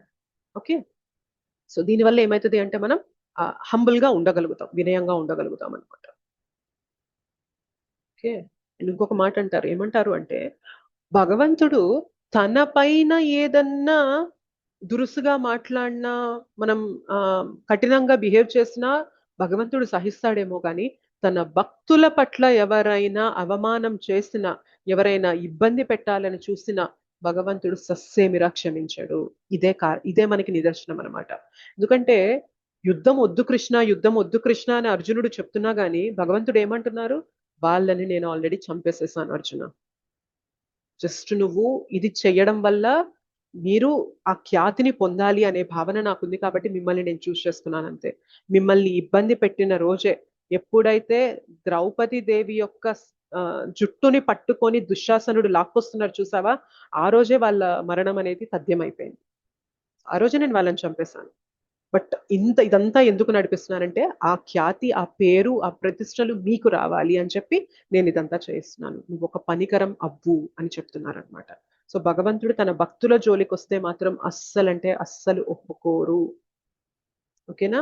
సో ఎప్పుడైనా మనం గుర్తుపెట్టుకోవాలి, మనం భగవంతుడితో ఓకే మనం అట్లా ఇట్లా బిహేవ్ చేసినా ఏమి కాదు, అంత భగవంతుడు మనసులో పెట్టుకోరనమాట. ఓకేలే తెలియక చేశాడులే, అయినా నా అంశనే కదా, నా కొడుకు లాంటి వాడే కదా, నా కూతురు లాంటిదే కదా అనే భావన అనేది భగవంతుడికి ఉంటుంది. కానీ తన భక్తుల జోలికెళ్ళి వాళ్ళని ఇబ్బంది పెట్టామా భగవంతుడు సస్యమిర క్షమించాడు అనమాట. సో నా భక్తుడిని ఇబ్బంది పెడతావా, ఆయనకి ఏమీ తెలియదు, నన్ను నన్ను పట్టుకొని నా నామం జపిస్తూ నా సేవ చేయడంలోనే ఆయన మనస్సంతా పెట్టుకొని ఉన్న వ్యక్తిని నువ్వు ఇంత ఇబ్బంది పెట్టావా, ఇంత అధర్మం అనేది చేసావా నా భక్తులతో, నేను అస్సలంటే అస్సలు క్షమించను అని అంటారా. ఓకేనా. ఒకసారి ఏమైతుంది అంటే దుర్వాసముని, సో అంబరీష్ మహారాజు ఏకాదశి వ్రతం ఉంటారు. ఏకాదశి వ్రతం ఉన్నప్పుడు ఏమైతుంది అంటే ద్వాదశి రోజు ఫలానా గడియలు ఉంటాయి, పారణ సమయం అని ఉంటుంది అనమాట. ఆ సమయంలో మనం ఏదైతే ఉపవాసం ఉంటున్నామో ఆ ఉపవాసాన్ని మనం తీర్చాలి. అంటే ఆ సమయంలో మనము ఆహారాన్ని స్వీకరించాలన్నమాట. అయితే దుర్వాసముని వస్తారు ఆ టైంకి అక్కడికి. ఓకే. దుర్వాసముని వచ్చినప్పుడు ఆయనకి చెప్తారు, నేను నదీ స్నానం చేసుకొని వస్తాను, వచ్చాక మనము ఫాస్టింగ్ అనేది బ్రేక్ చేద్దాము అని అంటారు అనమాట. అంబరీష్ మహారాజ్ సంతోషంగా ఎదురు చూస్తూ ఉంటారు. బట్ ఆయన ఎంతసేపటికి తిరిగి రావట్లేదు, ఇక్కడేమో గడియలు అనేవి దాటిపోతూ ఉన్నాయి. అప్పుడు అంబరీష్ మహారాజ్ దగ్గర ఉన్న వాళ్ళందరూ చెప్తారు, ఏమంటారు అంటే, సరే ఒక పని చేయండి, మీరు ఆయన వచ్చేదాకా ఎదురు చూస్తూ ఉంటే గడియలేమో దాటిపోతున్నాయి, ఫలితం అనేది ఉండదు. సో మీరు ఏం చేస్తారంటే అంత తులసి నీరుని మీరు స్వీకరించండి, తులసి కలిపిన జలాన్ని, భగవంతుని కల్పించిన ఆ తీర్థాన్ని మీరు స్వీకరించండి. సో అలా చేయడం వల్ల మీరు వ్రతాన్ని తీర్చినట్లు అవుతుంది, అలానే మీరు ఆహారాన్ని స్వీకరించలేదు కాబట్టి ఆయన దుర్వాసముని వచ్చాక మీరు అది మీ ఫాస్ట్ ని బ్రేక్ చేయొచ్చు అని కూడా చెప్తారు. ఒక్క నిమిషం, 1 minute.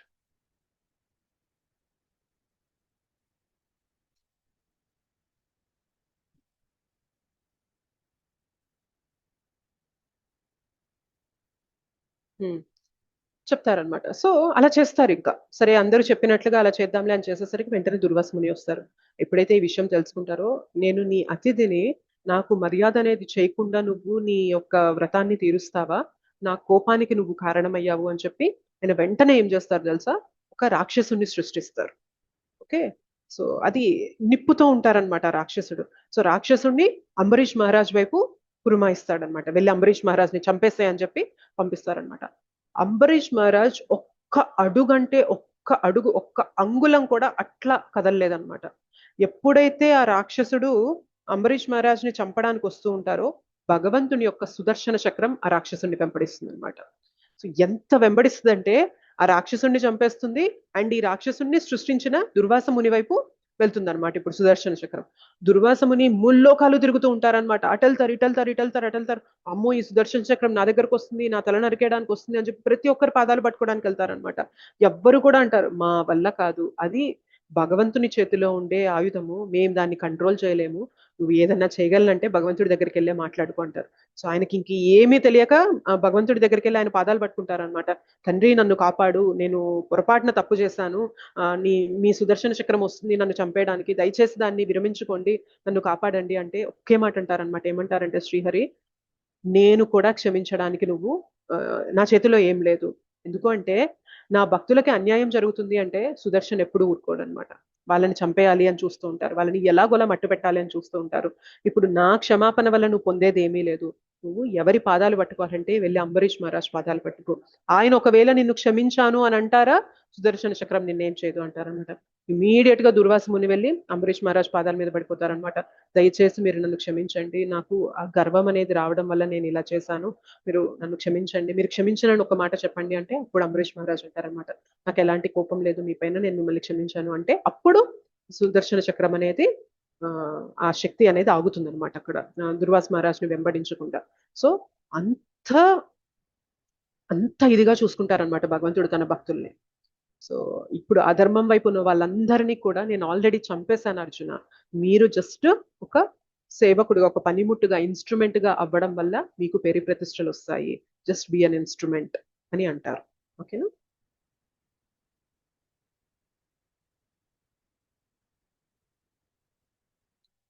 నా పరికరం కవు, నేను ఇప్పటికే నీ శత్రువులందరినీ నాశనం చేశాను, నా పరికరంగా అవ్వుము మరియు కీర్తిని పొందుము. తస్మాత్వముత్తిష్ట యశో లభస్వ జిత్వా శత్రూన్ భుంక్ష్వ రాజ్యం సమృద్ధం మయైవైతే నిహతః పూర్వమేవ నిమిత్త మాత్రం భవ సవ్యసాచిన్. అందుచే లెమ్ము, యుద్ధ సన్నద్ధుడివై కీర్తిని గడింపుము, శత్రువులను జయించి సమృద్ధమైన రాజ్యమును అనుభవింపుము, ఓ సవ్యసాచి, నా ఏర్పాటు చే వారందరూ ఇదివరకే మరణించి ఉన్నందున ఈ యుద్ధమున నీవు కేవలం నిమిత్త మాత్రుడివి గమ్ము అని చెప్తున్నారు. Okay, so R U request అయిపోయింది. యూనివర్సల్ ఫామ్ గురించి కూడా మనం డిస్కస్ చేసుకున్నాం. ఇప్పుడు పి, ప్రేయర్స్ ఆఫ్ అర్జున, అర్జునుడి ప్రార్థనలు. సో ఫస్ట్ గ్లోరిఫై చేస్తారనమాట, విశ్వరూపాన్ని చూస్తూ స్తుతి చేస్తారు. ఆ తర్వాత ముందు ప్రణమిల్లుతారనమాట. అంత గొప్ప రూపాన్ని చూసినప్పుడు ఆయన ప్రణమిల్లుతారు. ప్రణమిల్లి తర్వాత క్షమాపణలు చెప్తారు. ఎందుకు క్షమాపణలు చెప్తారో చూద్దాము. అండ్ మళ్ళీ అభ్యర్థన పెడతారు. ఏం అభ్యర్థన పెడతారో చూద్దాం. ఏమంటున్నారు? సకేతి మత్వా ప్రసభం యదుక్తం హే కృష్ణ హే యాదవ హే సకేతి అజానతా మహిమానం తవేదం మయా ప్రమాదాత్ ప్రణయేన వాపి. నీ మహిమను తెలియక నిన్ను మిత్రునిగా భావించి ఓ కృష్ణ, ఓ యాదవ, ఓ మిత్రమా అని తొందరపాటుగా సంబోధించి తిని, ప్రేమతో గాని లేదా మూర్ఖత్వముతో గాని నేను ఉనరించిన దానినంతటిని కరుణతో క్షమింపుము. మనము విశ్రాంతి కొనున్నప్పుడు, ఒకే శయ్యపై శయనించినప్పుడు, కూర్చుండినప్పుడు, కలిసి భుజించినప్పుడు, ఒంటరిగా కొన్ని మార్లు మరియు పలు మిత్రుల సమక్షమున మరికొన్ని మార్లు నిన్ను నేను వేలాకోలముగా అగౌరవ పరిచితిని. వచ్చుత ఆ అపరాధములన్నింటికి నన్ను క్షమింపుము. ఒక్కసారిగా విశ్వరూపం చూడగానే అర్జునుడికి భయమేసిపోయి, మో ఏంటి ఇది అని చెప్పి వెంటనే క్షమాపణలు అడుగుతున్నారనమాట. కృష్ణ, నిన్ను చాలా సార్లు నేను మర్యాద అనేది ఇవ్వకుండా ఓ కృష్ణ, ఓ యాదవ, ఓ సఖా అని పిలిచేశాను. మన ఇద్దరం కలిసి ఒకే పాన్పుపై మనం పడుకున్నాము, ఒకే కంచంలో తిన్నాము. నిన్ను చాలాసార్లు నేను అగౌరవంగా మాట్లాడాను, వేలాకోలం చేశాను, నిన్ను అలాగా చిన్నగా టీజ్ చేయడం అనేది కూడా నేను చేశాను. దయచేసి నన్ను క్షమించు కృష్ణ. నిన్ను స్నేహితుడిగా ఆ భావనలో అన్నానో లేకపోతే మూర్ఖత్వంలో అన్నానో, ఏ కారణమైనా కానీ దయచేసి నన్ను క్షమించు అని చెప్పి అడుగుతున్నారు అనమాట అర్జున ఇక్కడ. ఓకే,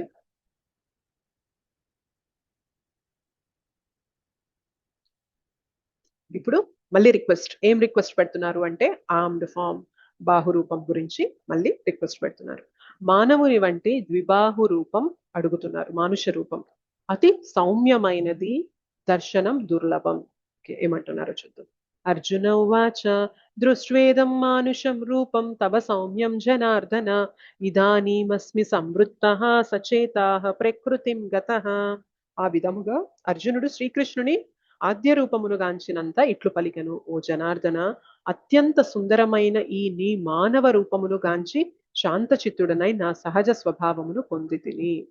అయితే విశ్వరూపాన్ని చూసిన తర్వాత వేడుకుంటారనమాట, దయచేసి నాకు నీ ద్విబాహు రూపాన్ని చూపించి, ద్విబాహు రూపానికి మధ్యలో కూడా చతుర్బాహు ఉన్న రూపాన్ని చూపించు అని అడుగుతారు రిక్వెస్ట్. మనం ఇక్కడ స్లైడ్స్ లో అవన్నీ కవర్ చేయలేదు, బట్ ఏమడుగుతారంటే విశ్వరూపాన్ని చూసిన తర్వాత ఆ భయంతో, కృష్ణ, నాకు నీ 4 భుజాలతో, చతుర్భుజాలతో ఉండే రూపం ఉంటుంది కదా, శంఖ చక్ర కదా పద్మాలు ధరించిన రూపం ఉంటుంది కదా, ఆ రూపాన్ని నాకు చూడాలనుంది, అది చూపించు అంటారు. సో అది చూపిస్తారు భగవంతుడు, అది చూస్తారు. ఆ తర్వాత అడుగుతారు, నాకు నీ ద్విబాహు రూపం చూపించు, ఎంతో మనోహరంగా, అతి సుందరంగా, అతి రమ్యంగా ఉండే నాకు నీ ద్విబాహు రూపాన్ని చూపించు అని అడుగుతారనమాట. ఇప్పుడు మళ్ళీ కృష్ణ తన యొక్క నార్మల్ కృష్ణుని రూపం, శ్యామ సుందరుని రూపం అనేది తీసుకుంటారు. అది చూసాక అర్జునుడి మనస్సు అనేది ప్రశాంతత అనేది కలుగుతుంది అనమాట. అమ్మయ్య, ఇప్పుడు నిన్ను నేను మళ్ళీ నా మిత్రునిగా, నాతో కలిసి తిరిగిన ఒక వ్యక్తిగా, నా సహచరునిగా ఇప్పుడు నేను నిన్ను ఈ రూపంలో నేను చూడగలుగుతున్నాను. ఇప్పుడు నా మనస్సు నాకు ప్రశాంతంగా ఉంది కృష్ణ అని చెప్పి చెప్తారనమాట. ఓకే, ఇప్పుడు నాకు ప్రశాంతత, శాంతి అనేది కలిగింది అని అంటున్నారు. నెక్స్ట్ ఏమంటారు అంటే భక్త్యా త్వనన్యయా శక్య అహమేవం విధోర్జున నాతుం ద్రష్టుం చ తత్వేన ప్రవేష్టుం చ పరంతప. ఓ ప్రియమైన అర్జున, కేవలము అనన్య భక్తి చేతనే నేను యథార్థముగా నీ ఎదుట నిలబడిన రీతి తెలియబడగలను మరియు ప్రత్యక్షముగా దర్శింపనగుదును. ఈ విధముగానే నీవు నా అవగాహన రహస్యములందు ప్రవేశించగలవును. అయితే అర్జున, నువ్వు ఏదైతే ఇప్పుడు చూస్తున్నావో ద్విబాహు రూపం ఉంది చూసావా, ఇది కేవలం అనన్య భక్తితో ఉన్న వారికి మాత్రమే ఇది చూడగలిగే శక్తిని నేను ఇస్తాను. శ్రీల ప్రభుపాదుల వారు ఏమంటారంటే, విశ్వరూపాన్ని భక్తులు ఎప్పుడు కూడా చూడాలని కోరుకోరు. అంత భయంకరంగా నోట్లో నుండి నిప్పులు కక్కుతూ ఆ రూపం యొక్క పళ్ళ కిందకి అందరూ వెళ్ళి చిక్కుకుపోతూ ఉన్నప్పుడు అట్లాంటి రూపాన్ని మనం కనెక్ట్ అవ్వగలమా? అసలు ఆలోచించండి. అవలేము. మనకి భయం వేస్తుంది. ఏంటిది భగవంతుడు, అసలు ఏంటిది ఇంత భయానకంగా ఉంది అనుకుంటాం. కానీ ఎప్పుడైతే భగవంతుడు చిన్ని కృష్ణుడిలాగా ఇట్లా వేణువు పట్టుకొని, ఆయన త్రిభంగ శ్యామసుందరులాగా వచ్చేసి ఆయన వేణువు వాయిస్తూ ఆయన తన భక్తులతో ప్రతిస్పందించే రూపం చూడగానే మన మనసు చాలా ప్రశాంతంగా అనిపిస్తుంది. అటువంటి భగవంతునితో మనకి కనెక్ట్ అవ్వాలి అని అనిపిస్తుంది. ఎస్. సో అనన్య భక్తి చేతనే ఈ రూపం, ద్విబాహు రూపంలో ఉన్న నన్ను భగవంతుడిగా గుర్తించగలరు అని చెప్తున్నారు అనమాట. కేవలం భక్తితో ఉన్న వారికి మాత్రమే, శుద్ధ భక్తిని ఎవరైతే పట్టుకొని ఉంటారో వారు మాత్రమే నా యొక్క ఈ ద్విబాహు రూపాన్ని చూసి కనెక్ట్ అవ్వగలుగుతారు. అంటే జనరల్ గా ద్విబాహు రూపం ఉన్నప్పుడు మనం ఏమనుకుంటాం, ఆయన కూడా మనలాంటి వ్యక్తి అనుకుంటాం. కానీ భక్తి చేస్తేనే మనకు అర్థమైంది ఆయన మనలాంటి వ్యక్తి కాదు, సమస్తాన్ని నడిపిస్తున్నా కూడా ఆయన ఇలా కనిపిస్తున్నారు మనకి. ఓకే. సో ఇట్లాంటి వ్యక్తితో నేను కనెక్ట్ అవ్వాలి అనే భావన భక్తి చేస్తేనే మనకి తెలుస్తుంది. ఓకేనా?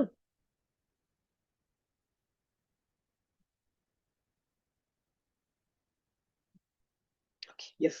సో ఈ చాప్టర్ అయిపోయింది. ఇది కొంచెం ఫాస్ట్ గా అయిపోయింది, మనకి తొందరగా అయిపోయింది. మనకి డీటెయిల్స్ అనేవి విశ్వరూపం పైన ఎక్కువ ఉంటాయి కాబట్టి చాప్టర్ లో మనకి ఈ ఫాస్ట్ గా కవర్ చేయగలిగాము. ఓకే. సో ఒకసారి మనం కవర్ చేద్దాం. అక్రోనిమ్ రూప, RUPA.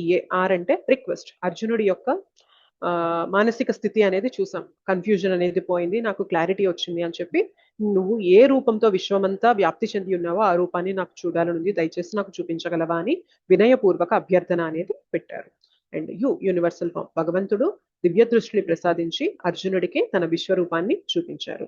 సో అది చూసిన తర్వాత భగవంతుడు వర్ణిస్తారు, అర్జునుడు వర్ణిస్తారు, సంజయుడు వర్ణిస్తారు. ఆ తర్వాత అర్జునుడికి ఉపదేశాలు కూడా ఇస్తారనమాట భగవంతుడు. అండ్ ఆ తర్వాత అర్జునుడు ప్రేయర్స్ చేస్తారు. ఫస్ట్ స్తుతిస్తారు ఆ విశ్వరూపాన్ని, ఆ తర్వాత నమస్కారాలు అర్పిస్తారు, ఆ తర్వాత క్షమాపణలు అడుగుతారు, ఆ తర్వాత మళ్ళీ అభ్యర్థన పెడతారు. ఏం అభ్యర్థన అంటే, నాకు చతుర్భుజ అవతారాన్ని చూడాలనుంది అంటారు. అది చూసిన తర్వాత నాకు నీ విబాహు రూపాన్ని, శ్యామసుందరుడి రూపాన్ని చూడాలనుంది అని అడిగినప్పుడు ఆ బాహు రూపాన్ని చూపిస్తారనమాట.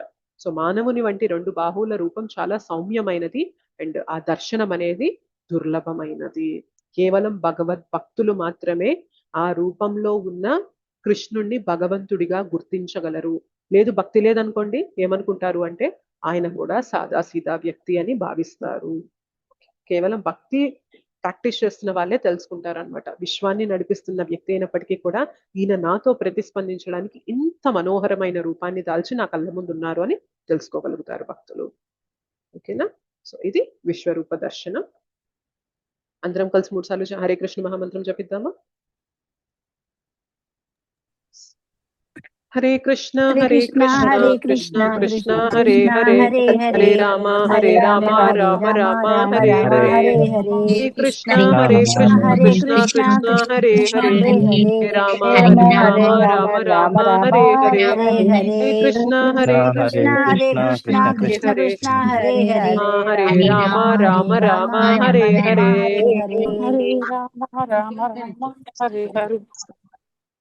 పంచకల్పతరుభ్యశ్చ కృపా సింధుభ్యవ చ పతితానాం పావనేభ్యో వైష్ణవేభ్యో నమో నమః. అనంత కోటి వైష్ణవ वृंद की जय, श्रील प्रभुपाद की जय, श्रील गुरुदेव की जय, श्रीमद् भगवद गीता की जय, निताय गौर प्रेमानंदे, हरि हरि बोल. సో ఈ రోజు కొన్ని ప్రశ్నలు తీసుకుందాం మనం. నేను మీ హ్యాండ్స్ అన్ని లోవర్ చేసేస్తాను. మీకు ఏమైనా ప్రశ్నలు ఉంటే మీరు చేతులు రైజ్ చేయండి.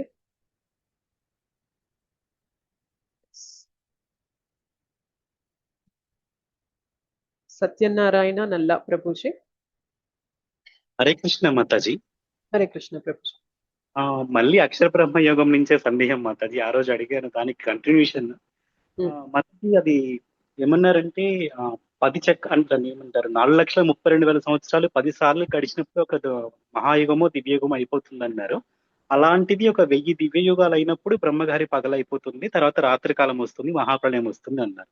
సో ఇప్పుడు మనమున్న కలియుగము అయిపోయిన తర్వాత మళ్ళీ సత్యయుగం రావాలంటే ఈ యుగంలోనే కల్కి భగవానుడు వస్తాడా, లేకపోతే ఇంకా ఎన్ని యుగాలు జరగాలి మాతాజీ లాగా? ఈ యుగంలో కల్కి భగవానుడు వస్తారు. ఓకే, యుగంలో కల్కి భగవానుడు వచ్చి అధర్మం వైపు ఉన్న వారందరినీ కూడా చంపేసి ఆయన సత్యయుగాన్ని స్థాపన చేస్తారు. సో అలా మనకి Okay. సత్యయుగం అనేది స్టార్ట్ అవుతుంది ప్రభుజీ. అయితే ఇది ఎప్పుడు అంటే 4,32,000 సంవత్సరాలు ఆ చివరికి వచ్చినప్పుడు జరుగుతుంది ఇదంతా కూడా. ఓకే, అంటే ఇప్పుడు ప్రస్తుతానికి 5,000 సంవత్సరాలు కూడా అవ్వలేదు కదండి మాతాజీ ఇంకా? 5,000 అయింది ప్రభు. 5,100 5,000 ఎంతో ఉంది ప్రభుజీ, కరెక్ట్ గా తెలియదు.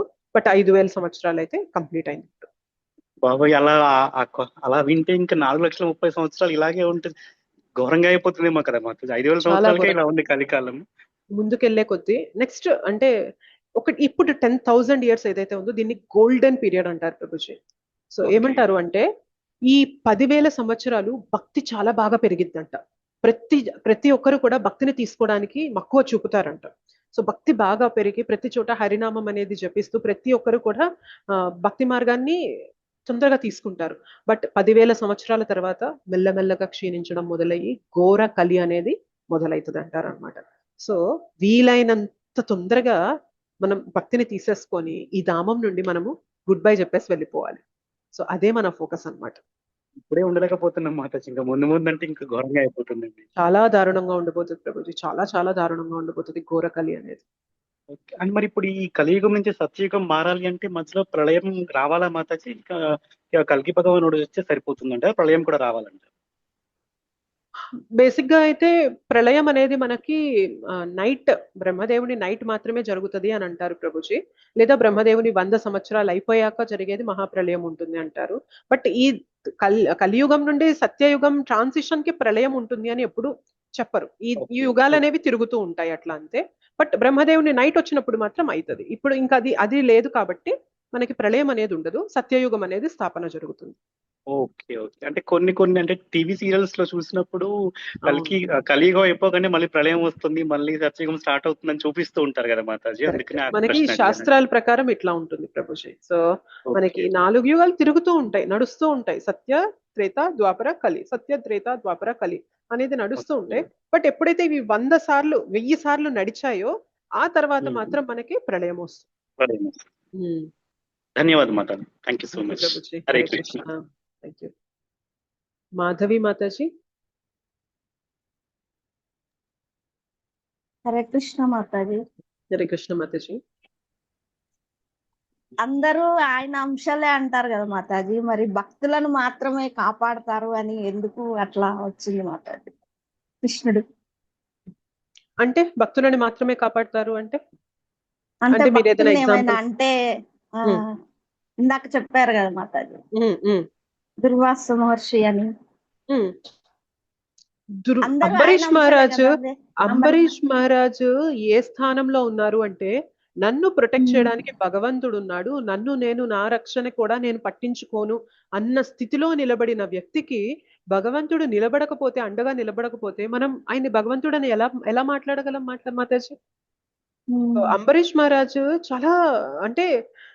చాలా యోధుడు. ఆయన కూడా మహారాజ్ అంటే ఆయనకి యుద్ధ విద్యలు అన్ని తెలుసు. అయినప్పటికీ కూడా దుర్వాసముని ఒక బ్రాహ్మణుడు నాపై ఎదురు తిరుగుతున్నాడు, నేను దీన్ని ఖండించకూడదు అనేంత వినయ భావనలో, అంత భక్తి భావనలో ఉన్నాడు ఆయన. సో నన్ను కాపాడాలనుకుంటే భగవంతుడి ఇష్టం, నన్ను చంపేయాలనుకున్నా భగవంతుడి ఇష్టం. అంత భావనలో ఉన్న వ్యక్తిని కాపాడుకోవాల్సిన బాధ్యత భగవంతునికి ఉంటుంది కదా. మనం ఇట్లాంటివి ఇమిటేట్ చేయలేం మాతాజీ, ఇమిటేట్ చేయకూడదు. సో ఆ స్థితికి వచ్చాక మనం అలా బిహేవ్ చేయడం అనేది ఓకే, కానీ మనం ఇంకా ఆ స్థితికి రానప్పుడు మన చేతిలో ఏదైతే ఉందో మనం చేసుకుంటూ ఉండాలి. మన చేతిలో లేని భగవంతుడి పైన డిపెండ్ అవుతూ ఉండాలి. బట్ వాళ్ళు ఏంటి అంటే ఒక స్థానం నుండి పైకి వెళ్ళిపోతారు మాతాజీ. సో వాళ్ళకి ఇంకా అది బాడీ లెవెల్ నుండి పైకి వచ్చేస్తారు కాబట్టి వాళ్ళు ఏదైతే చర్యలు చేస్తారో మనం దాన్ని ఇమిటేట్ చేయకూడదు. బట్ వాళ్ళు చెయ్యలేం. ఇప్పుడు మనం ఉన్న స్థితికి మనం చేయలేము. మనం ఏదైతే ఏ లెవెల్లో అయితే ఉన్నామో ఆ లెవెల్లో మనం ఏదైతే చేయగలమో దాని వరకు మాత్రమే మనం చేయాలి. అందుకే ఎప్పుడు కూడా భగవద్ భక్తుల్ని ఇమిటేట్ చేయొద్దు. లార్డ్ శివ పాయిజన్ తాగారు, అవునా కదా? కాలకూట విషాన్ని తాగారు. సో ఆయన కాలకూట విషాన్ని తాగినా కూడా బ్రతికారు అని చెప్పి మనం ఒక చిన్న డ్రాప్ తాగుతాము అంటే మనం బ్రతుకుతాము? మనం ఇమిటేట్ చేయకూడదు. వాళ్ళు ఏదైతే చెప్తున్నారో అది ఫాలో చేయాలన్నమాట ఎప్పుడు కూడా. సో ఆచార్యుల్ని, గొప్ప శుద్ధ ఆత్మల్ని మనము ఇమిటేట్ చేయకూడదు. వాళ్ళు ఏదైతే మనకి ఎలా బ్రతకమని చెప్తున్నారో అలా బ్రతుకుతూ మనం వారి ఇన్స్ట్రక్షన్స్ ని ఫాలో అయ్యామనుకోండి, then no problem. So lord Shiva ఏం చేస్తూ ఉంటారు? సదా హరినామం చెప్తూ ఉంటారు, సదా రామనామాన్ని చెప్తూ ఉంటారు. మనం దాన్ని మనం ఫాలో అవ్వాలి.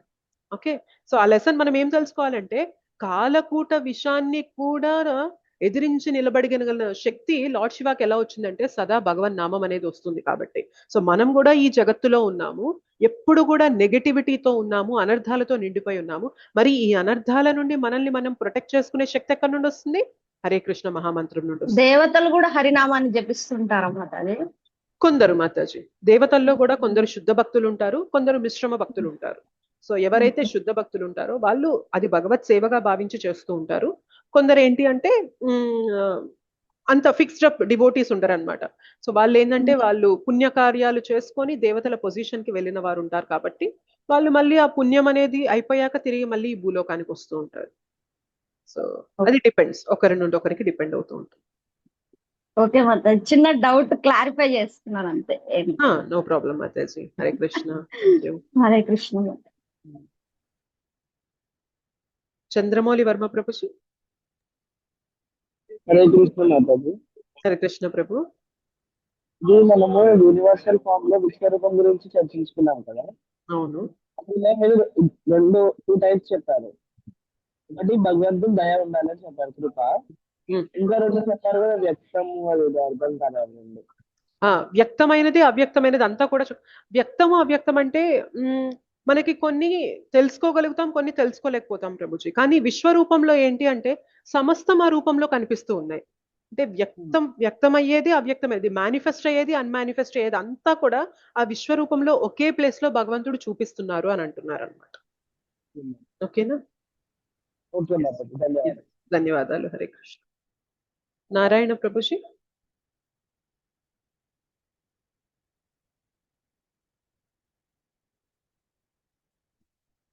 ఓకే.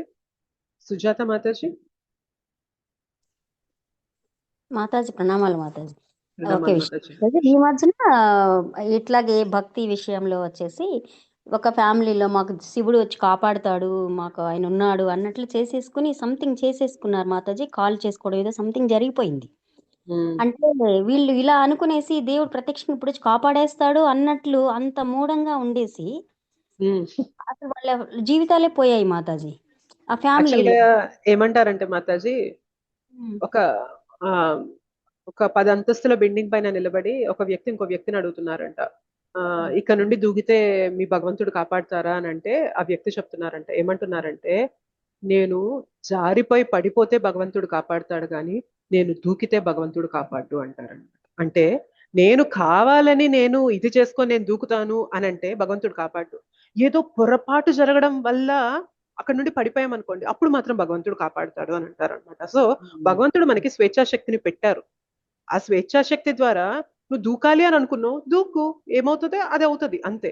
కానీ అది నువ్వు ఆపదలో పొరపాటున జరిగిపోయినప్పుడు భగవంతుడా అని నువ్వు నా పైన ఆధారపడతావు చూసావా, అప్పుడు మాత్రం నేను కాపాడుతాను అంటారనమాట. సో మనం ఎప్పుడు కూడా అందుకే సరైన పద్ధతిలో మనం శాస్త్ర జ్ఞానాన్ని తీసుకోవాలి మాతాజీ. లేదంటే ఇట్లా సరిగా అర్థం చేసుకోలేం, మనం ఇమిటేట్ చేసేస్తాం, మనము రాంగ్ గా అర్థం చేసుకుంటాము, రాంగ్ కన్సెప్షన్ లో ఉంటాము, చాలా ప్రమాదాలు కూడా జరుగుతూ ఉంటాయి అన్నమాట. చాలా ప్రమాదాలు. కొంతమంది ఇట్లాగా రామకృష్ణ మిషన్ లో చేరారు మాతాజీ. అంటే నేను చదువుకునే రోజులకు నన్ను భగవద్గీత అవన్నీ రాసి అనేసి. పేర్లు తీసుకోవద్దు మాతాజీ, యూజువల్ గా పేర్లు తీసుకోకూడదు ఎప్పుడు కూడా, జనరల్ గా చెప్పండి.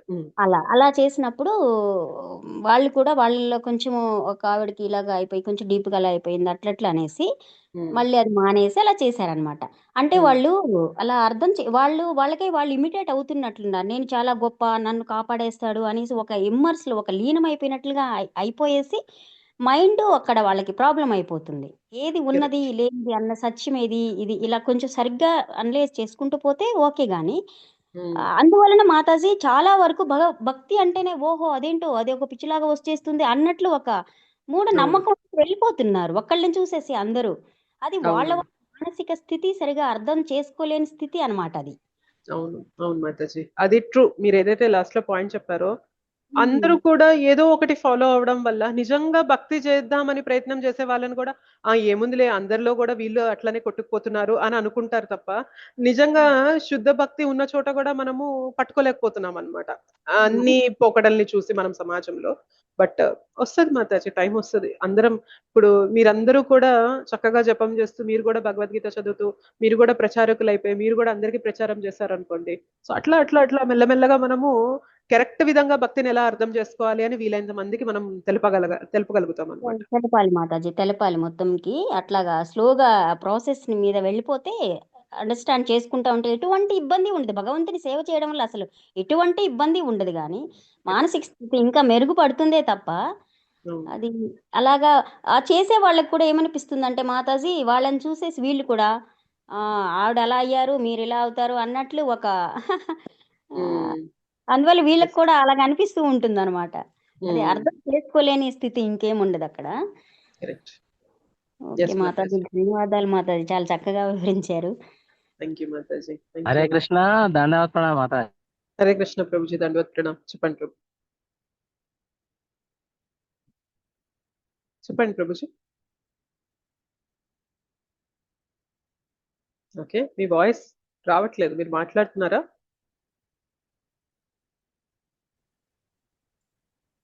ఓకే, బాల ప్రభుజీనా? హరే కృష్ణ. హరే కృష్ణ మాతాజీ. హరే కృష్ణ మాతాజీ.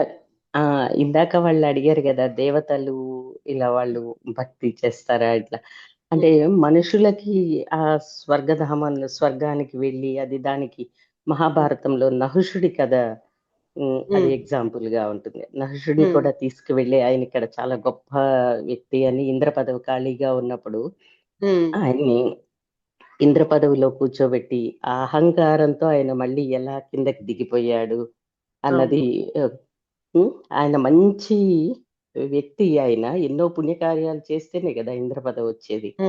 అలాంటి వ్యక్తికి ఇంద్ర పదవి వచ్చినప్పుడు ఆ అహంకారంతో ఆ ఇంద్ర పదవిని ఎలా పోగొట్టుకుని మళ్ళీ ఎలా కొండ చిలువుగా ఇక్కడ భూలోకానికి రావటం, ఇది ఒక మంచి ఎగ్జాంపుల్. నహుషుడి కథ ఒకసారి చదివితే గనక మనకి ఇంకొంచెం.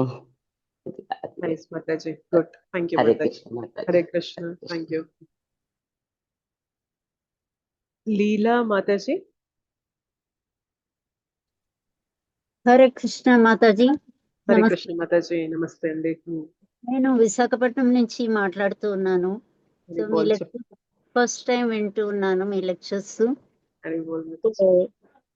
ఈ రోజు మీరు శ్రీకృష్ణ పరమాత్ముల వారి రూపం గురించి మాట్లాడుతూ ఉన్నప్పుడు త్రిభంగి రూపము అని చెప్పారు కదా, అది ఎక్కువగా మన వైపు త్రిభంగి రూపం అనేది కనిపిస్తుంది, చేతిలో మురళి అది ఉంటుంది.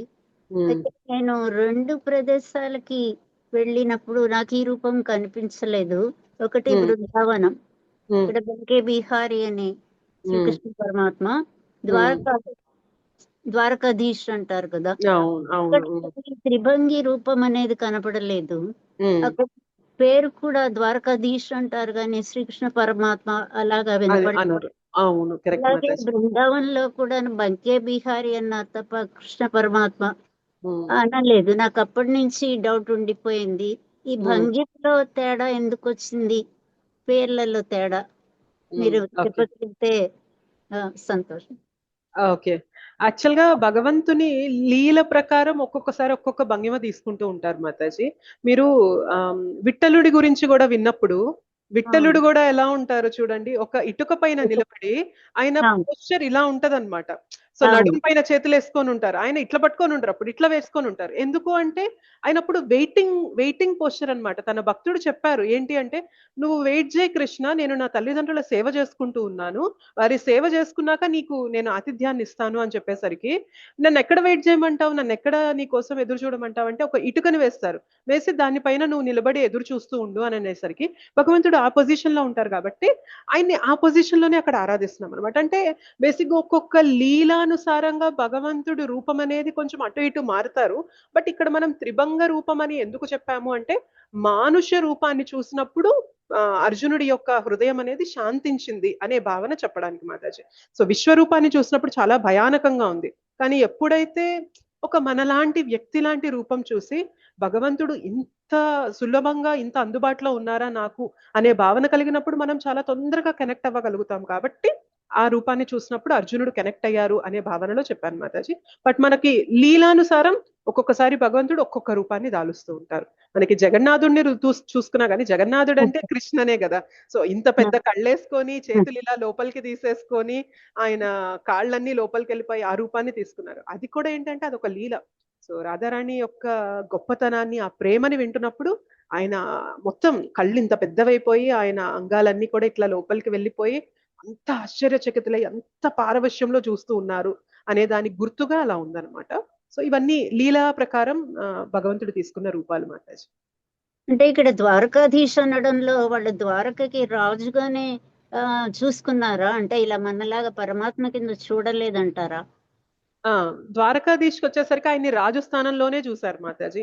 కానీ బృందావనంలో శ్యామసుందరుడి రూపం ఏంటి అంటే ఒక చిన్న పిల్లన గ్రోవిని వాయిస్తూ ఉన్న ఒక ఏమంటారు, ఒక గోపాలుడి లాగా వాళ్ళు ఆరాధన చేస్తూ ఉంటారు. ద్వారకాధీష్లో ఏంటి అంటే అంత సాన్నిహిత్యం లేదు. అమ్మో రాజుగారినా, మా ద్వారకకు ఆయన రాజు అనే భావనలో ఉంటుంది కాబట్టి కొంచెం గ్యాప్ ఉంటుంది మాతాజీ. కానీ బృందావనానికి వచ్చేసరికి మాత్రం మా ఇంట్లో తిరిగే పిల్లవాడే, మా ఇంటికి వచ్చి మా ఇంట్లో మేము వెన్న ఇట్లా పడితే ఆ వెన్నని దోచేసుకొని తింటూ ఉన్నాడు ఈ పిల్లవాడు అని చెప్పి అంత దగ్గరగా కనెక్ట్ అయిపోతారు అనమాట బృందావన్ వాసులు. సో ద్వారకలో ఉన్న ద్వారకాధీష్ మాత్రం రాజస్థానంలో చూస్తారన్నమాట. వాళ్ళకి అంత కనెక్ట్ అనేది ఉండదు.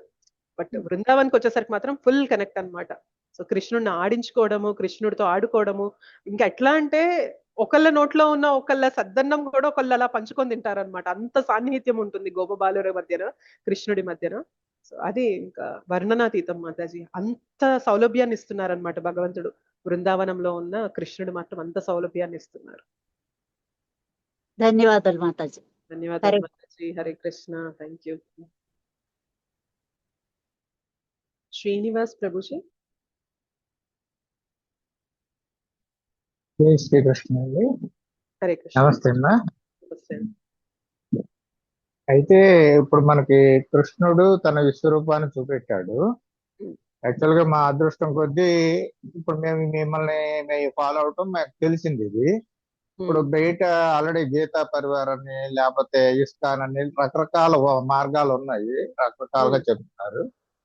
అయితే అక్కడ మనం ఏది సెలక్షన్ అనేది ఇప్పుడు మీరు చెప్పిన దాని ప్రకారం ఇది కరెక్ట్ అనేది మనం అనుకుంటున్నాము. అది ఏది అనేది మనకు ఎలా తెలుస్తుంది, ఎలా సెలెక్ట్ చేసుకోవాలి? సో అంటే పరంపర అంటారా ప్రభుజీ? అవును. సో ఈ టాపిక్స్ అనేవి కొంచెం అడ్వాన్స్డ్ టాపిక్స్. మీరు అన్న క్వశ్చన్స్ అన్ని వ్యాలిడ్. ఏది సెలెక్ట్ చేసుకోవాలి ఏది కాదు అనేది ఇవి మనం కరెక్ట్ గా ఆలోచన అనేది తెలుసుకొని వీటిపైన నిర్ణయం అనేది తీసుకోవాల్సి ఉంటుంది. సో ఇప్పుడు మన క్లాసెస్ స్కోప్ వచ్చేసి జస్ట్ భగవద్గీత పైన డిస్కషన్ కాబట్టి మన డిస్కషన్ ని అంతవరకు పెడదాం. బట్ ఫ్యూచర్ లో మనం నెక్స్ట్ క్లాసెస్ ఏవైతే లాంచ్ అయిపోతున్నామో అప్పుడు మీకు ఇట్లాంటి సందేహాలు అనేవన్నీ కూడా మనము తీర్చడానికి ప్రయత్నం చేద్దాం Prabhuji. Okay okay, thank you అమ్మా. అయితే ఇంకొక విషయం ఏంటంటే ఇప్పుడు మనకి కృష్ణుడు ఉన్నాడు, విష్ణువు, శివుడు, అమ్మవారు ఇట్లా అందరూ ఉన్నారు కదా. అప్పుడు కృష్ణుడు దేవాదేవుడు అనుకుంటున్నాము, మరి మిగతా వాళ్ళు కూడా ఉన్నారు కదా, మరి వాళ్ళ ప్రయారిటీ ఏంటి? మీరు 7వ అధ్యాయం రోజు విన్నారా క్లాస్? అది ఫాలో అవ్వగలిగారా రోజు? అంటే మిస్ అయ్యారా ఏమైనా క్లాస్? 7వ అధ్యాయం. ఓకే, 7వ అధ్యాయం రోజు చర్చించుకున్నాం ప్రభుజీ. దేవీ దేవతల గురించి కూడా అధ్యాయంలో వచ్చింది. చాలాసేపు మనం దాని గురించి డిస్కస్ చేసాము. ఒకసారి మీరు అది చూడగలిగితే చూడండి. మనం నెక్స్ట్ క్లాస్ లో మీకు అది చూసాక కూడా మీకు ఏదైనా డౌట్ ఉంది అంటే డెఫినెట్ గా తీసుకుందాం. ఎందుకంటే ఇదే క్వశ్చన్ పైన మనం ఆ రోజు చాలా చర్చ చేసాం. సో ఒక్కసారి మీరు చూడండి, రిఫర్ చేయండి. మీరు అది విన్న తర్వాత కూడా మీకు ఇంకా ఏదైనా ప్రశ్నలు ఉంటే డెఫినెట్ గా మనం తీసుకుందాం ప్రభుజీ. అలాగే, okay, thank you. Thank you అండి. Hare Krishna. Thank you so much మాతాజీస్ అండ్ ప్రభుజీస్. సో రేపు మనం భక్తి యోగం చాప్టర్ అనేది డిస్కస్ చేద్దాము. సో చాప్టర్ పేరే భక్తి యోగం, 12వ అధ్యాయం పేరే భక్తి యోగము. సో భక్తులకు ఉండాల్సిన లక్షణాలు ఏంటి చెప్తారు.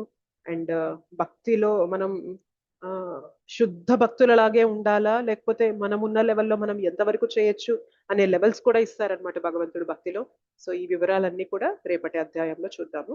సో రేపటి అధ్యాయం కూడా మనకి చిన్న అధ్యాయం, 20 శ్లోకాలు మాత్రమే ఉంటాయి. 12వ అధ్యాయం, 15వ అధ్యాయం చిన్న అధ్యాయాలు, 20 శ్లోకాస్ మాత్రమే ఉంటాయి. సో హోప్ఫుల్లీ రేపు కూడా మనము క్లాస్ అనేది తీసుకొని కొన్ని ప్రశ్నలు అనేవి తీసుకోవడానికి ప్రయత్నం చేద్దాం.